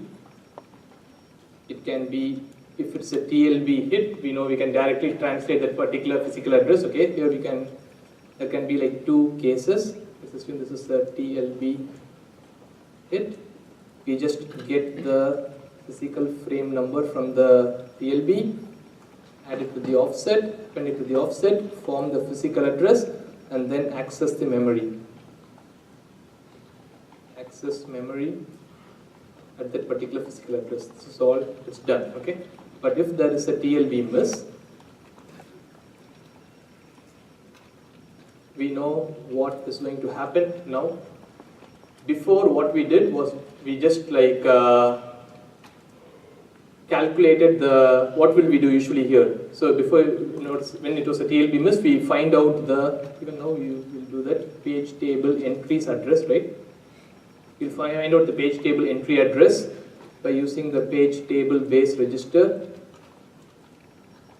the size of the page table entry times VPN. Just do this to find out the page table entry address, and then once you find that out, we will extract the PFN from here, update the TLB, and then retry. Is that right? If it is hardware managed TLB, that's what will happen. So after this, you will just extract the PFN, because when you get this page table entry address, the page table entry, you can access the page table entry, which has this PFN, and just take this PFN, go and update the TLB again, and then in the next retry, the particular translation will be present in the TLB. But now, we need to check few more things, because we really don't know if this particular page is even in the physical memory or not. Is that right? Since we don't know if this particular page is even in the physical memory or not, the thing to do on a TLB miss is, if the present bit is 1, okay? If the present bit is 1, then just do whatever you did before, in the sense, extract the PFN from the page table entry. And once we extract the PFN from the page table entry, one important thing to note here is like we will really, in this control flow, the address will not be formed here. The physical address will not be formed here, because the physical address will be only formed on a TLB hit. And so this just, in this control flow, we just like update the TLB with this translation. Update the TLB with this translation. And then you just go and retry the particular instruction. Okay? But if this present bit is else, in else case, just means that the present bit is 0. So here, the hardware, since it's hardware managed TLB, it just raises an exception.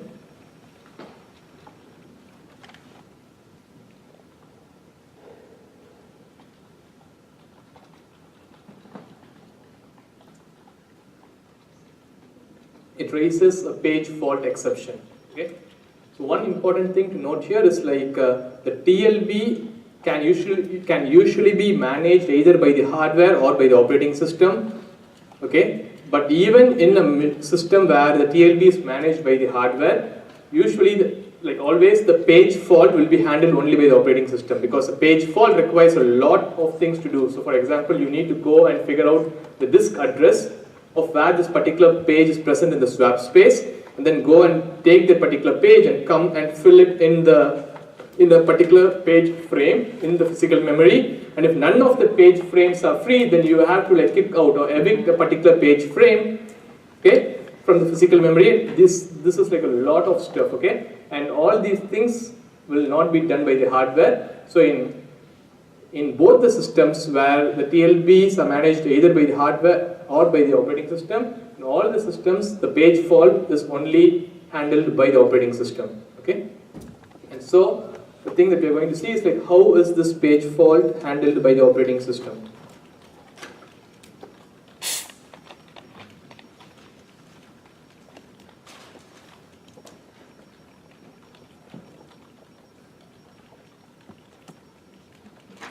So this is like in the operating system. After this exception is raised, now we are in the trap, okay? So we are just like the trap instruction will be called, and we are in the operating system. So the first thing the operating system needs to do is, it needs to find out a free physical frame, right? Because it's going to bring some page, okay, it's going to bring some page from the swap space into the physical memory. So the first thing that the operating system does is like it tries to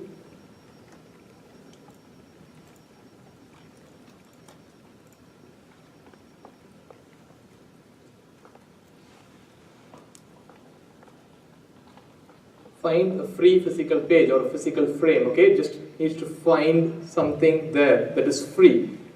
If found, okay, let's assume if nothing is found, then let's assume this particular method returns this is the pseudocode, okay. If this is not found, if no physical frames are found, let's assume this method returns -1. In that case, what we need to do? What should the operating system do at this point?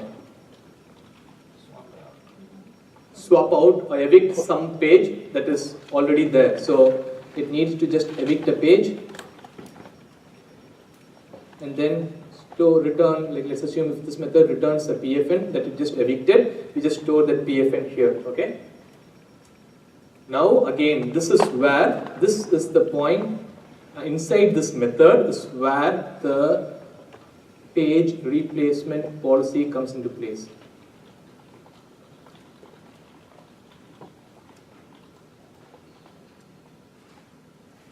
Page replacement policies, based on the policy that we have implemented, this particular method would evict a particular page and return its PFN here, okay? And once we have this, we are going to do a disk read. Why do we do a disk read? Because we want to read that particular disk address inside this page table entry. We know, let's assume we know the page table entry that we are talking about, okay? This page table entry has a field called disk address. Okay, go and read contents, go and read that page from this particular disk address and store it in this PFN. Because at this point, you can be very sure that you have a free PFN here. Okay, it just reads the contents from this disk address, and this PTE dot disk address just means disk address is an element in the PTE, as we saw here. This is the PTE, disk address is just an element, a field inside the PTE. Go and take the disk address, do a read there, and store that contents into the PFN. So that page is moved from the disk to the PFN. And after this, what are the other things do you think we should do? The operating system should do to finish the page fault handling. Remember, we have just brought the page from the swap space to the disk. Yeah? You'll need to update the page table that is associated with that process, so that it knows that there's a new page. Yeah. Exactly, yeah. So now the operating system needs to go and update the page table entry for this particular page, saying that where is this page present in the physical memory, right? So the page table entry, has something called the PFN, right? It has a field called PFN. It needs to update this particular field in the page table entry with the PFN that we just have here. This is this PFN. Does it make sense? Because inside that page table entry, so inside this page table entry, now this is like updated with the latest PFN that we are placing this particular page in. Okay, and one more thing, we also have something called the present bit, right? So the operating system also needs to update the present bit to be 1, because now it is present in the physical memory. Make sense? And once it does all these things, it just does a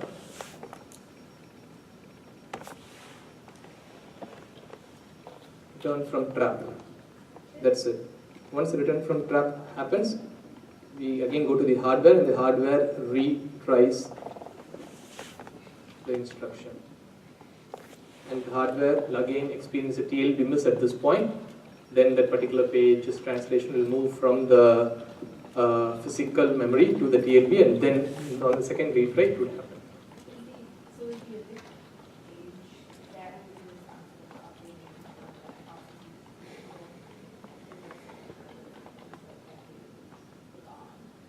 Exactly, yeah, that's a very good observation. So this evict page, okay, when we are doing like an evict page here, some other processor's page or even this processor's some different page is actually evicted from the physical memory to the swap space.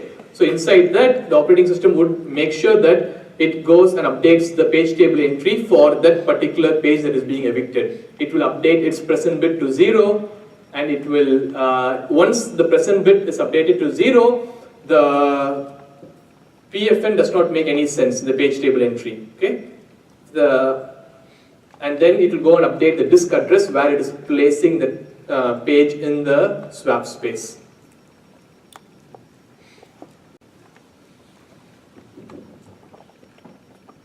Any questions? This?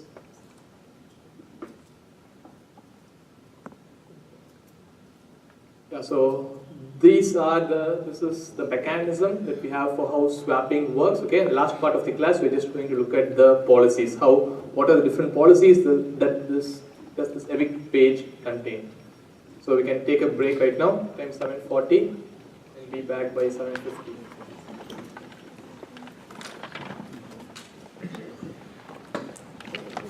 Do janky persistent t-stat. Swapping, focus on the policies.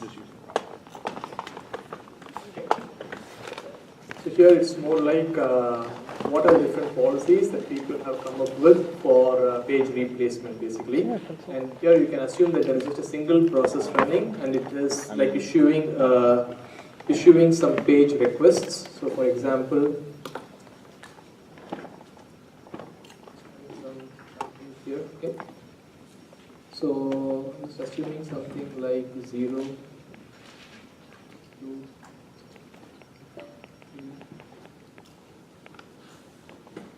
okay, here what these numbers mean is like the only process that is currently executing is trying to access these virtual pages. Okay, it's trying to access page 0, page 1, page 2, again page 0, page 1, which means that the address that this process is trying to access falls within these pages kind of. That's it, okay?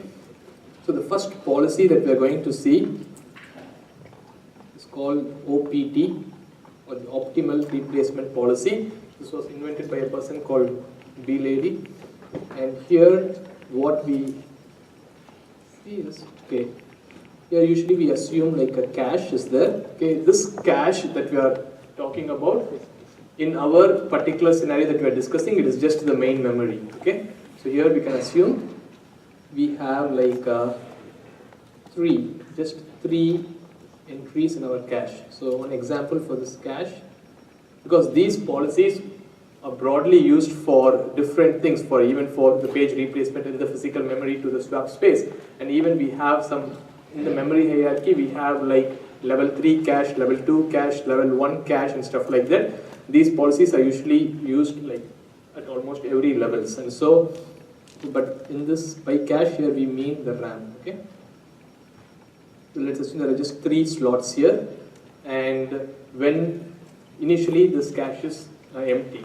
In this OPT, in this optimal replacement policy, what it means is, so when we go and try to access the virtual page 0, is it going to be a hit or a miss? Okay, by here in this context, hit means the page is present in the physical memory in this cache. A miss means it is not, it's a page fault basically. Okay. And so 0 definitely is not here because initially everything is empty. It's going to be a miss. Then 1. So when it is a miss, it will occupy this particular cache. Okay, which means that a page fault happened, and this page is now swapped in from the swap space to the RAM. Okay. Okay. And then the second thing again is a miss. So again you write 1 here. The third thing again is a miss. It's again a miss. So 2 is going to come here. Okay. Now when 0 is accessed again, now 0 is a hit. Okay, because 0 is already present in the cache. It's just a hit. 1 is a hit again. 3. So now the interesting thing happens. 3. We're trying to access 3. We don't have any more space in the cache. And what this OPT, the optimal replacement policy, says is that just look at all the page requests that are coming here and evict the page this is important thing, and evict the page that is used like farthest away in the future.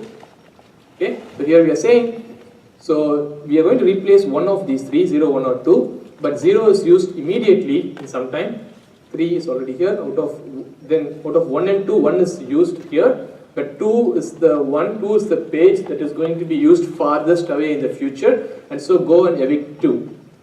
So we just say, replace this, okay, evict this with, and then replace 3 here. Yeah. How do we know the future? Are we just looking ahead?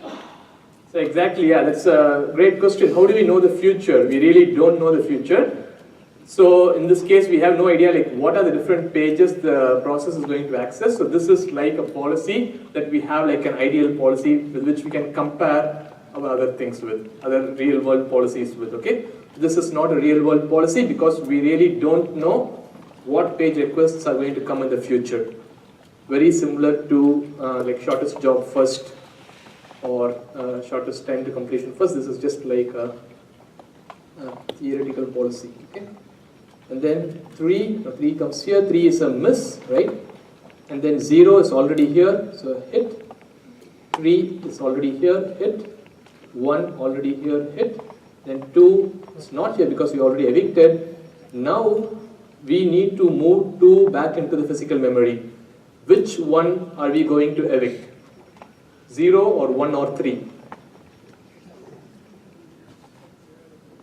Exactly, so the thing here is like we should not evict 1 because 1 is going to be referenced in the future, but we have, like we can choose either from 0 or 3.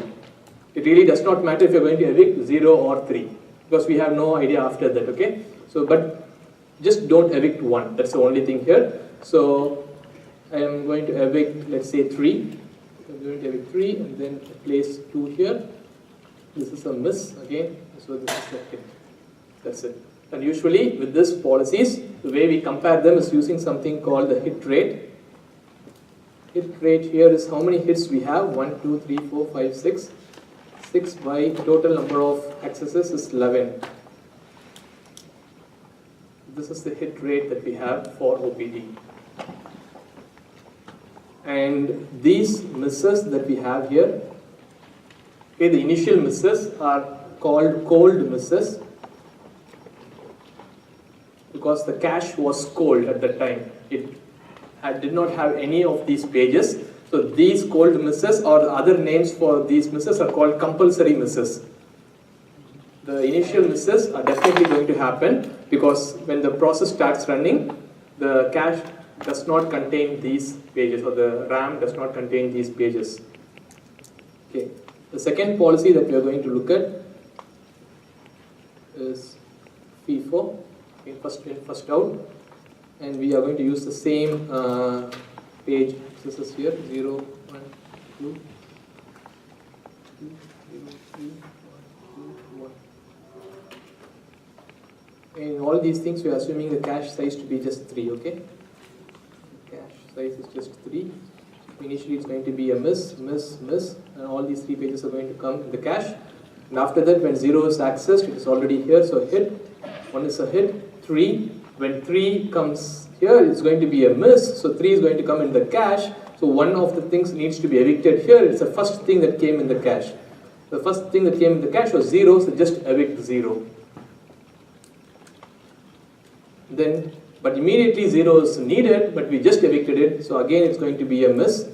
So add 0 to the cache, okay, and then just evict the first thing in the cache at that time, which is 1. Then similarly 3 is already here, hit 1, we just evicted it, add 1 here, it's a miss, and then just evict 2. Then when 2 comes, and we just evicted it, a miss again, add 2 here, evict 3. 1 is already here, a hit. So the hit rate in this particular thing is going to be 1, 2, 3, 4, just 4 hits out of the 11. So it's 4 out of 11, so it is like less than the OPD. This is like just one very simple page replacement policy that can be used. But the problem with this policy, problem with this FIFO is that it really does not take into account the frequency or like does not take into account like the pages that may be accessed immediately. For example, here you can see like we just removed I think 0 and immediately 0 was needed after 3 and stuff like that, okay? So it does not, it's not so useful. So one more policy like random policy. In here we really don't care like what we are going to evict, but in the real world in page replacement, this is like a really good policy, like random replacement. And just don't worry about anything, just do a random replacement. Okay, and so it's going to be like 0, 1, 2, 0, 1, 3. So here it just means, so the cache is here, 0, 1, 2, miss, miss, miss, plus 3 misses. Then when 0 is accessed hit, 1 is accessed hit, 3, it's a miss. Add 3 here, but just evict something that you want. So for example, just evict 1 and add 3, something like this. Then when 0 comes again, it's a hit, 3 hit, 1 a miss. We just evict something like let's say 2. So if you evict 2, then it's going to be 1 here, then 2, this again. Just let's evict 0 randomly. So it's 2 here, and then 1 is a hit. So the hit rate here, 1, 2, 3, 4, 5, 5 by 11. It's like, even though we just did this randomly, it's like better than FIFO, but not as good as OPT. Okay? Then, in very similar to the multi-level feedback queue, where we used the past to predict the future, right? Use the past scheduling patterns of the processes to predict like how are we going to schedule these processes in the future. Even in swapping policies, one of the most useful policies is LRU, least recently used.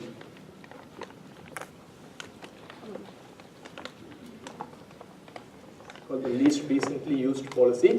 So here again we are making use of the past information that we have to predict the future.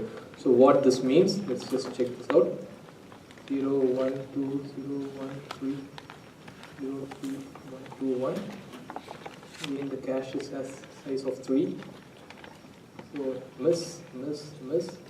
0, 1 and 2 are in cache. And 0 comes now, it's a hit. 1 is a hit. 3. So now when we are going to like place 3 here, the thing that we are going to evict is out of these 3 pages, which was the page that was least recently used. Yeah. So it's just from here, if you just check these things, 1 was the most recently used, 0 was like in the middle, but 2 is the least recently used. Just evict that page. Just choose that page and evict it and have 3 here. So 3 is a miss now, so now 3 is placed here. Then when 0 is there, it's a hit, 3 again a hit, 1 hit, 2 a miss. But at this time, when you're going to swap in 2, which is the page, you can check from here, 1, 3 and 0. 0 is the page, evict 0. Place 2 there, this is a hit. So the hit rate, 1, 2, 3, 4, 5, 6, 6 by 11. In real world, we will not get like exactly as the OPT, but here in the simple example, we have like matching the LRU matching the OPT policy, but in real world, it will be like very close. Okay, you can approximate the hit rate that we have for OPT with LRU.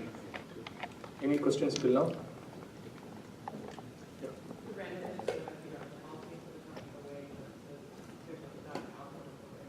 No, it's just like you just have some random number generator. You just fix you some random number and just like within that range, you just predict that particular thing.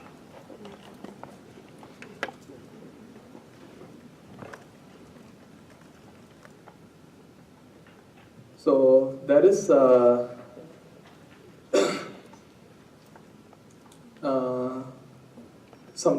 are like few problems with the FIFO and the LRU.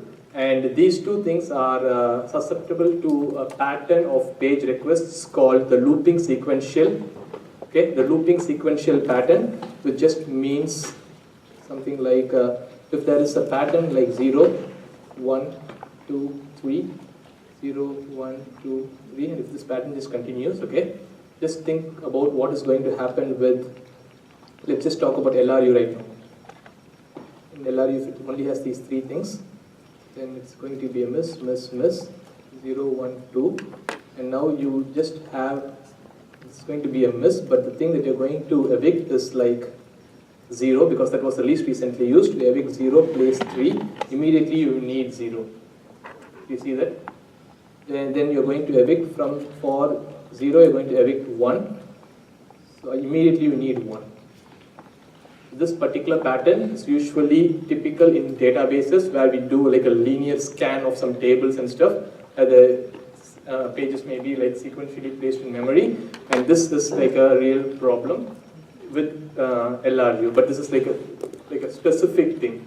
In general, LRU works great, but there are some access patterns in which LRU completely fails. Okay, so on these things, like in these places, random is like very good. If you think about it, like these things can't affect random in any way, like these patterns, including sequential. And one more thing with these policies is like, what will be the hit rate in this case, okay, if we have a cache size of 4? What is going to be the hit rate? Let's just assume for this, just for these 8 requests, what is the hit rate when the cache size is 4? 100%. No, it's 50%, because the first 4 things are going to be misses anyways. They are going to be called or compulsory misses, assuming the cache is initially empty. Okay, the first 4 accesses are going to be called or compulsory misses, and then the next 4 accesses are going to be all hits, because everything is in the physical memory. Okay, so usually when we increase the cache size, the page hit obviously increases. Okay, when we increase the cache size, but there are like some edge cases to this. So if we see like a pattern,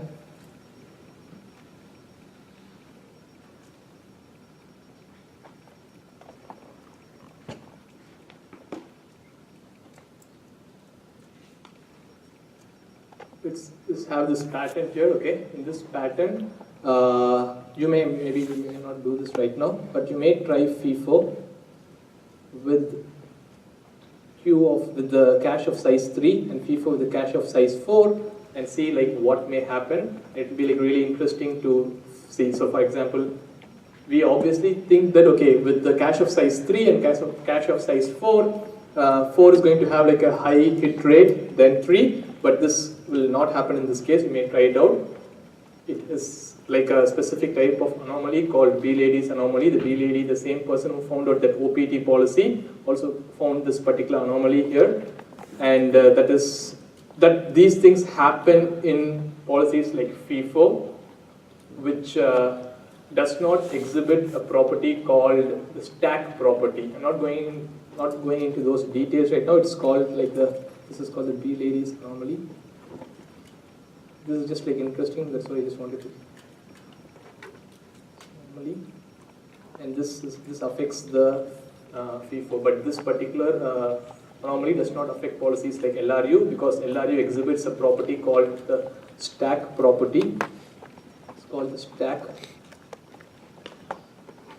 property, which just means that if you have a cache of size n, okay, and if you have another cache of size n plus 1, then if a particular algorithm exhibits this particular property, then this is going to definitely contain all the elements that this has. So this particular thing will contain all the elements that a cache of size n has. So this is like what this property states, but don't worry about the details of this. Just introduce this because this is like one important or like one interesting thing about page replacement where this particular anomaly is. You may figure this out. What is the hit rate for this later. And okay, so now let's assume that in the real world, LRU is like one of the most popularly used replacement policy because it is like very close to OPT, and now let's just think about how can we implement LRU, okay? Now the discussion is going to be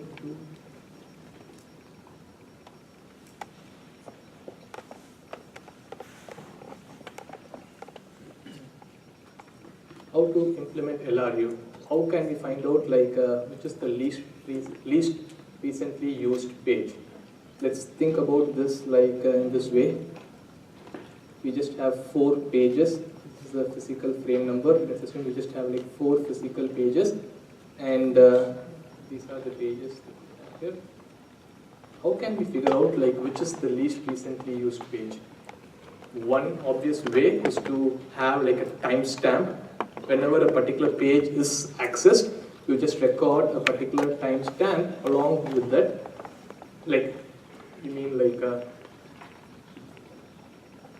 In the page table entries, let's assume we have some timestamp. So if this page was accessed at 3, this was at 1, this was at 7, this was at 2, time 2, these are times, okay? These are the times. Then when least recently used policy runs, it just goes through these timestamps, figures out the page that was the least recently used, which is 1 in this case, and then just goes and evicts that particular page from the physical memory. Does it make sense? But what is the problem with this? Overhead? Yeah, what overhead? You have to store timestamps. Pardon? Yeah, we have to, there's a lot of overhead here. We have to store the timestamps.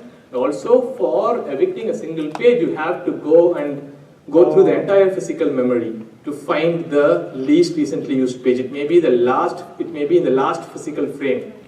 And you have no idea until you go and access all the physical frames at least once. You will have no idea which is the least recently used page, right? So that is really, it has a really high overhead. Is this in memory? Every page frame would have a timestamp, or is it in the page table or the PLD? So here we are just looking at this at a conceptual level, but here we are just thinking okay, these are the, when I just wrote PFN, I thought this to be the physical memory. But it can be, it should be in the physical memory, because it should be some detail in the physical memory, because it's more for this physical frame, can I evict this particular page that is there? Which really doesn't matter which page that is. Was that page accessed before or something like that? So again, these things are some support from the hardware. Only with some support from the hardware we can do these things.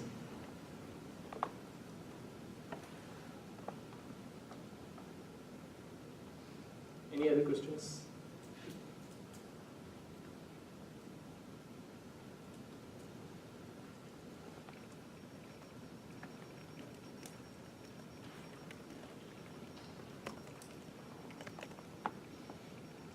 So for this, then for this to be there, either, I'm just thinking about this right now, it can actually, I'm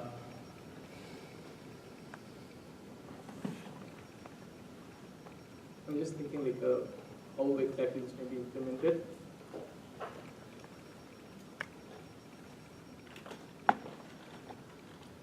Maybe I can look that up and I can let you know later. But as of now, just think of these things just at the conceptual level here, okay? Just if this physical frame here is just accessed at these timestamps, this is what we have, okay?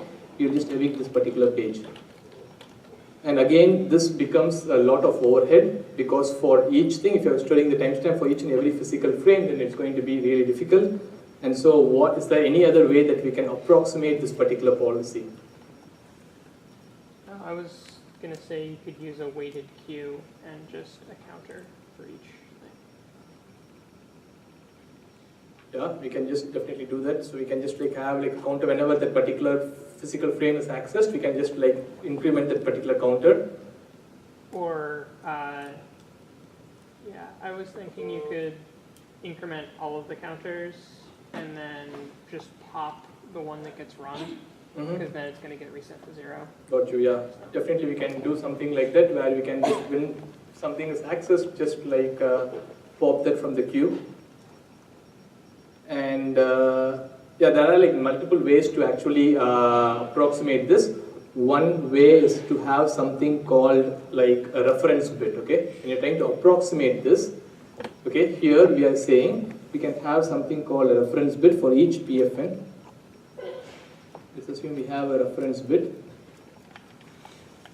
0, 1, 2, let's assume it can be like anything like n minus 1. There are so many PFNs. If this PFN is accessed, okay, if this physical frame is accessed, then you just set that reference bit to 1. If this is not accessed, it will be 0. Then something like this, if this is accessed, not accessed. And then what we can do is, here we just say, if something is accessed, its reference bit is 1. Okay, that particular physical frame was referenced sometime in the past. If it is 0, it means like when the page replacement policy runs, when the least recently used page replacement policy runs, it can evict anything that has a reference bit of 0. Okay, but let's see like how does this approximate LRU? One way that this approximates LRU is like we can think of this as, let's say, to be like a clock. These are the physical, these are just the physical frame numbers that we have here. Okay, physical frame numbers.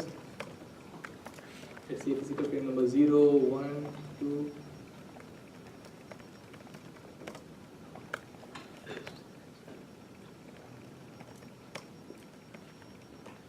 Okay, let's assume we have these many physical frames as of now, just 12 physical frames. So this clock algorithm is something like it has a thing called use bit, okay, very similar to this reference bit, it has this use bit. Okay, this use bit initially is just 0 for all the physical frames, okay, it's just 0 for all the physical frames. So the use bit for each and every physical frame will be 0. Okay, you can just assume the same thing, the use bit is 0.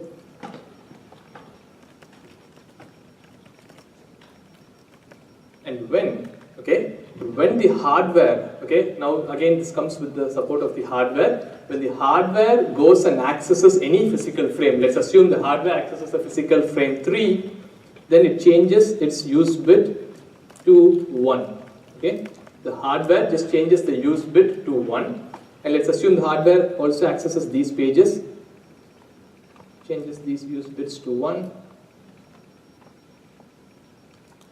Something like this, okay, this is how the use bits are currently there, okay, in this example. And now, when the operating system actually starts running the policy, all it's going to do is like just considers the physical frames as a circular list, that's all this algorithm says, and then the operating system starts running its algorithm from somewhere, okay. Let's say it starts from 0, okay, it just checks its use bit. If it is 1, okay, hardware, it understands that hardware has just accessed it, and so it does not evict that page, but it changes it back to 0, okay, and then moves to the next page. And again, the operating system now finds that the next bit, use bit for the next physical frame 1 is also 1, so it does not evict this, but just changes it to 0, okay, and then it just moves here. Now it sees that there is a physical frame with use bit 0, so now this will be selected as the victim page. At this time, okay, while this is being selected as the victim page, maybe hardware, the next access the hardware makes is to PFN 0, okay. If a hardware accesses PFN 0 again, at this time, even though this is chosen now the hardware comes back here and again changes this back to 1. So in this algorithm, the hardware can only update the use bit to 1. It really does not matter what is there before, 0 or 1. Whenever a physical frame is accessed, the hardware just changes that value to 1. And the operating system checks. If it is 1, updates it to 0 and just moves to the next physical frame. If it is 0, just chooses the page, that page as the victim page. Okay, now to understand this better, how does this approximate LRU? Think about all the physical frames are currently 1, okay? If the use bits of all the physical frames are currently 1, then the operating system again starts from here, just keeps on changing each and every bit to 0, moves on till here, before it comes here, before it comes back to PFN 0 again, if the hardware has accessed PFN 0 by that time, before it comes back there, it would have been 1 again, right? So it will just skip this one more time and then choose the next thing to, evict. So each time we start where it left off in the block, each time. So those things are like implementation dependent. So that's a very good question. Each time does it start from wherever it just left off on the clock? Usually that is definitely one of the implementations. So wherever the clock, initially it may start at some random position, but after that wherever it is currently pointing to, it may just start from there. Okay, the hand of the clock. How could it, like, in the middle of looking for the an available frame, it updates another one back to 1? Because doesn't this happen like when you make one memory reference from one instruction, and then from that you need to basically find a place to swap the missing page. But there are like two things happening here. I mean, like both the hardware and operating system are working together. So the hardware, just whenever it's like trying to access a memory, the memory address, it knows like which physical frame that particular thing is in, and it just updates that bit to 1. It really does not care about if the operating system has set it to 0 or anything of that sort. I guess I'm just wondering how that could happen in the middle of one instruction. No, it's not in the middle of one instruction. It's middle of like a policy that is happening. Oh, okay. So the operating system, when we saw that evict page, that method, when the evict page, that particular, the policy starts executing, it is like a bunch of code that will be executed. During that time, some other processes may be accessing some other physical frames, right? Oh, okay. I think I understand. So I'm just trying to say, like when a evict page happens, it's not atomic. So we don't the whole thing does not happen as a single instruction. It's like multiple instructions that's happening. So while the operating system is trying to evict some pages, so many things may be going on in the background. Okay, and so many physical frames may be affected at that time. Are the instructions that are trying to access memory that's not in memory just like waiting for this to finish so that it can... The process that is trying to, the process for which we are trying to do this replacement, that is currently blocked, yes. Okay. That particular process is blocked. That makes more sense. Okay, thanks. Yeah. Okay. So this is how, if you think about it, like here we just showed like a few things, like 12 physical frames, but if this is like a huge circular list, then this basically in the real world, this actually approximates LRU. Okay? Not sure if you're convinced with how this approximates, but if you think about it, it just like keeps on, the operating system just searches it in a circular way, and while it is searching it in the background, the frames that are updated or that are accessed is set, the use bit is set back to 1. And so when the operating system reaches to that particular physical frame again, if it is 1, it will not evict that, it will just set it to 0 and then proceed to the next physical frames to see which one has like a 0 use bit. Okay, this is the clock algorithm, and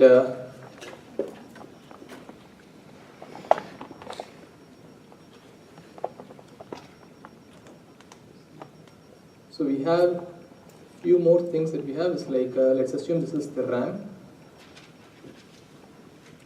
We have page 1. We just brought like 2 pages from the swap space.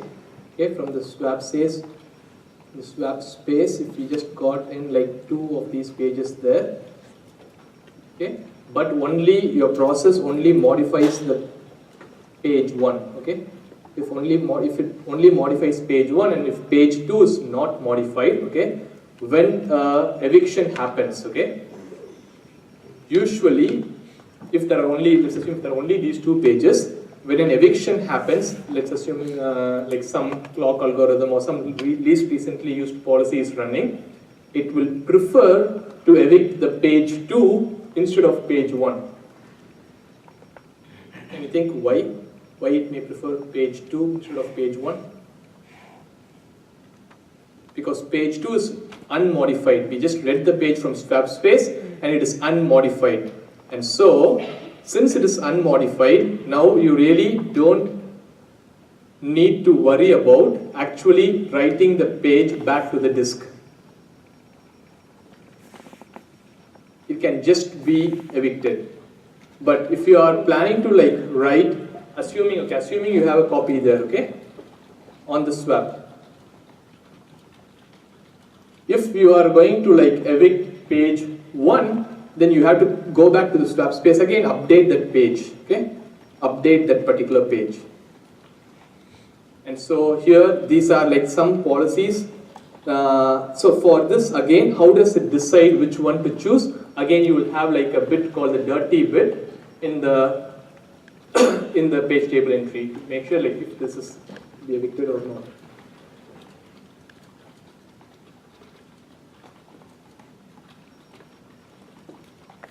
So the last thing that I would like to discuss is like something called thrashing.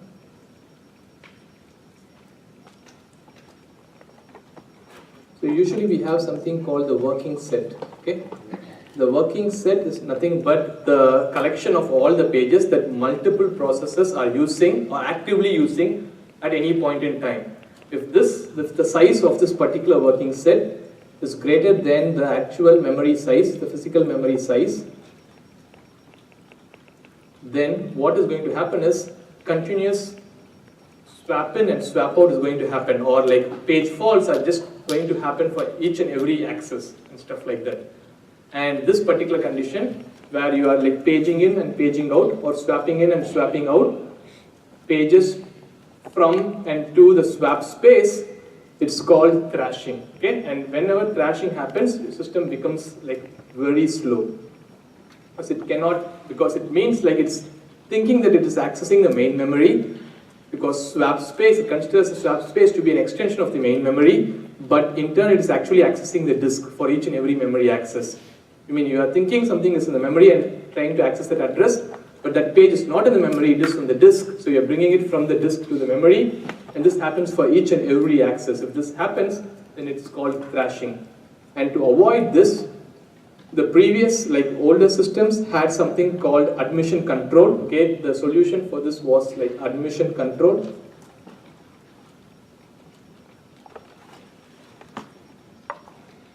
It just checks before you start running a process, it just checks, is there at least this much memory, free memory available in the physical memory? Only then I will start running this particular process. Else I will just block this process saying like no enough memory and stuff like that, okay?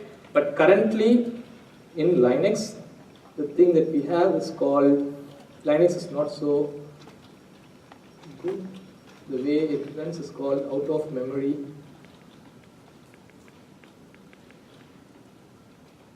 Killer. So what this does is like whenever the working set size of the working set is greater than the actual memory size, then it just starts a process called out of memory killer. It just picks one process that is currently running which is using a lot of memory and just kills it. That's it.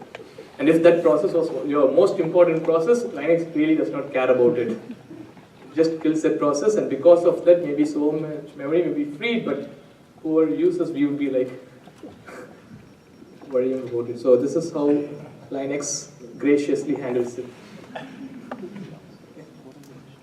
And yeah, so with this we just completed the virtualization of memory, and what till thrashing we'll be having for the midterm exam. Wait, what? So until whatever we covered today will be there on the midterm This is the exam cutoff. next Friday. If you have any questions about the midterm or any questions about multi-level page tables, I'll be here, or like any other questions in general about the course, I'll be here till 9:30.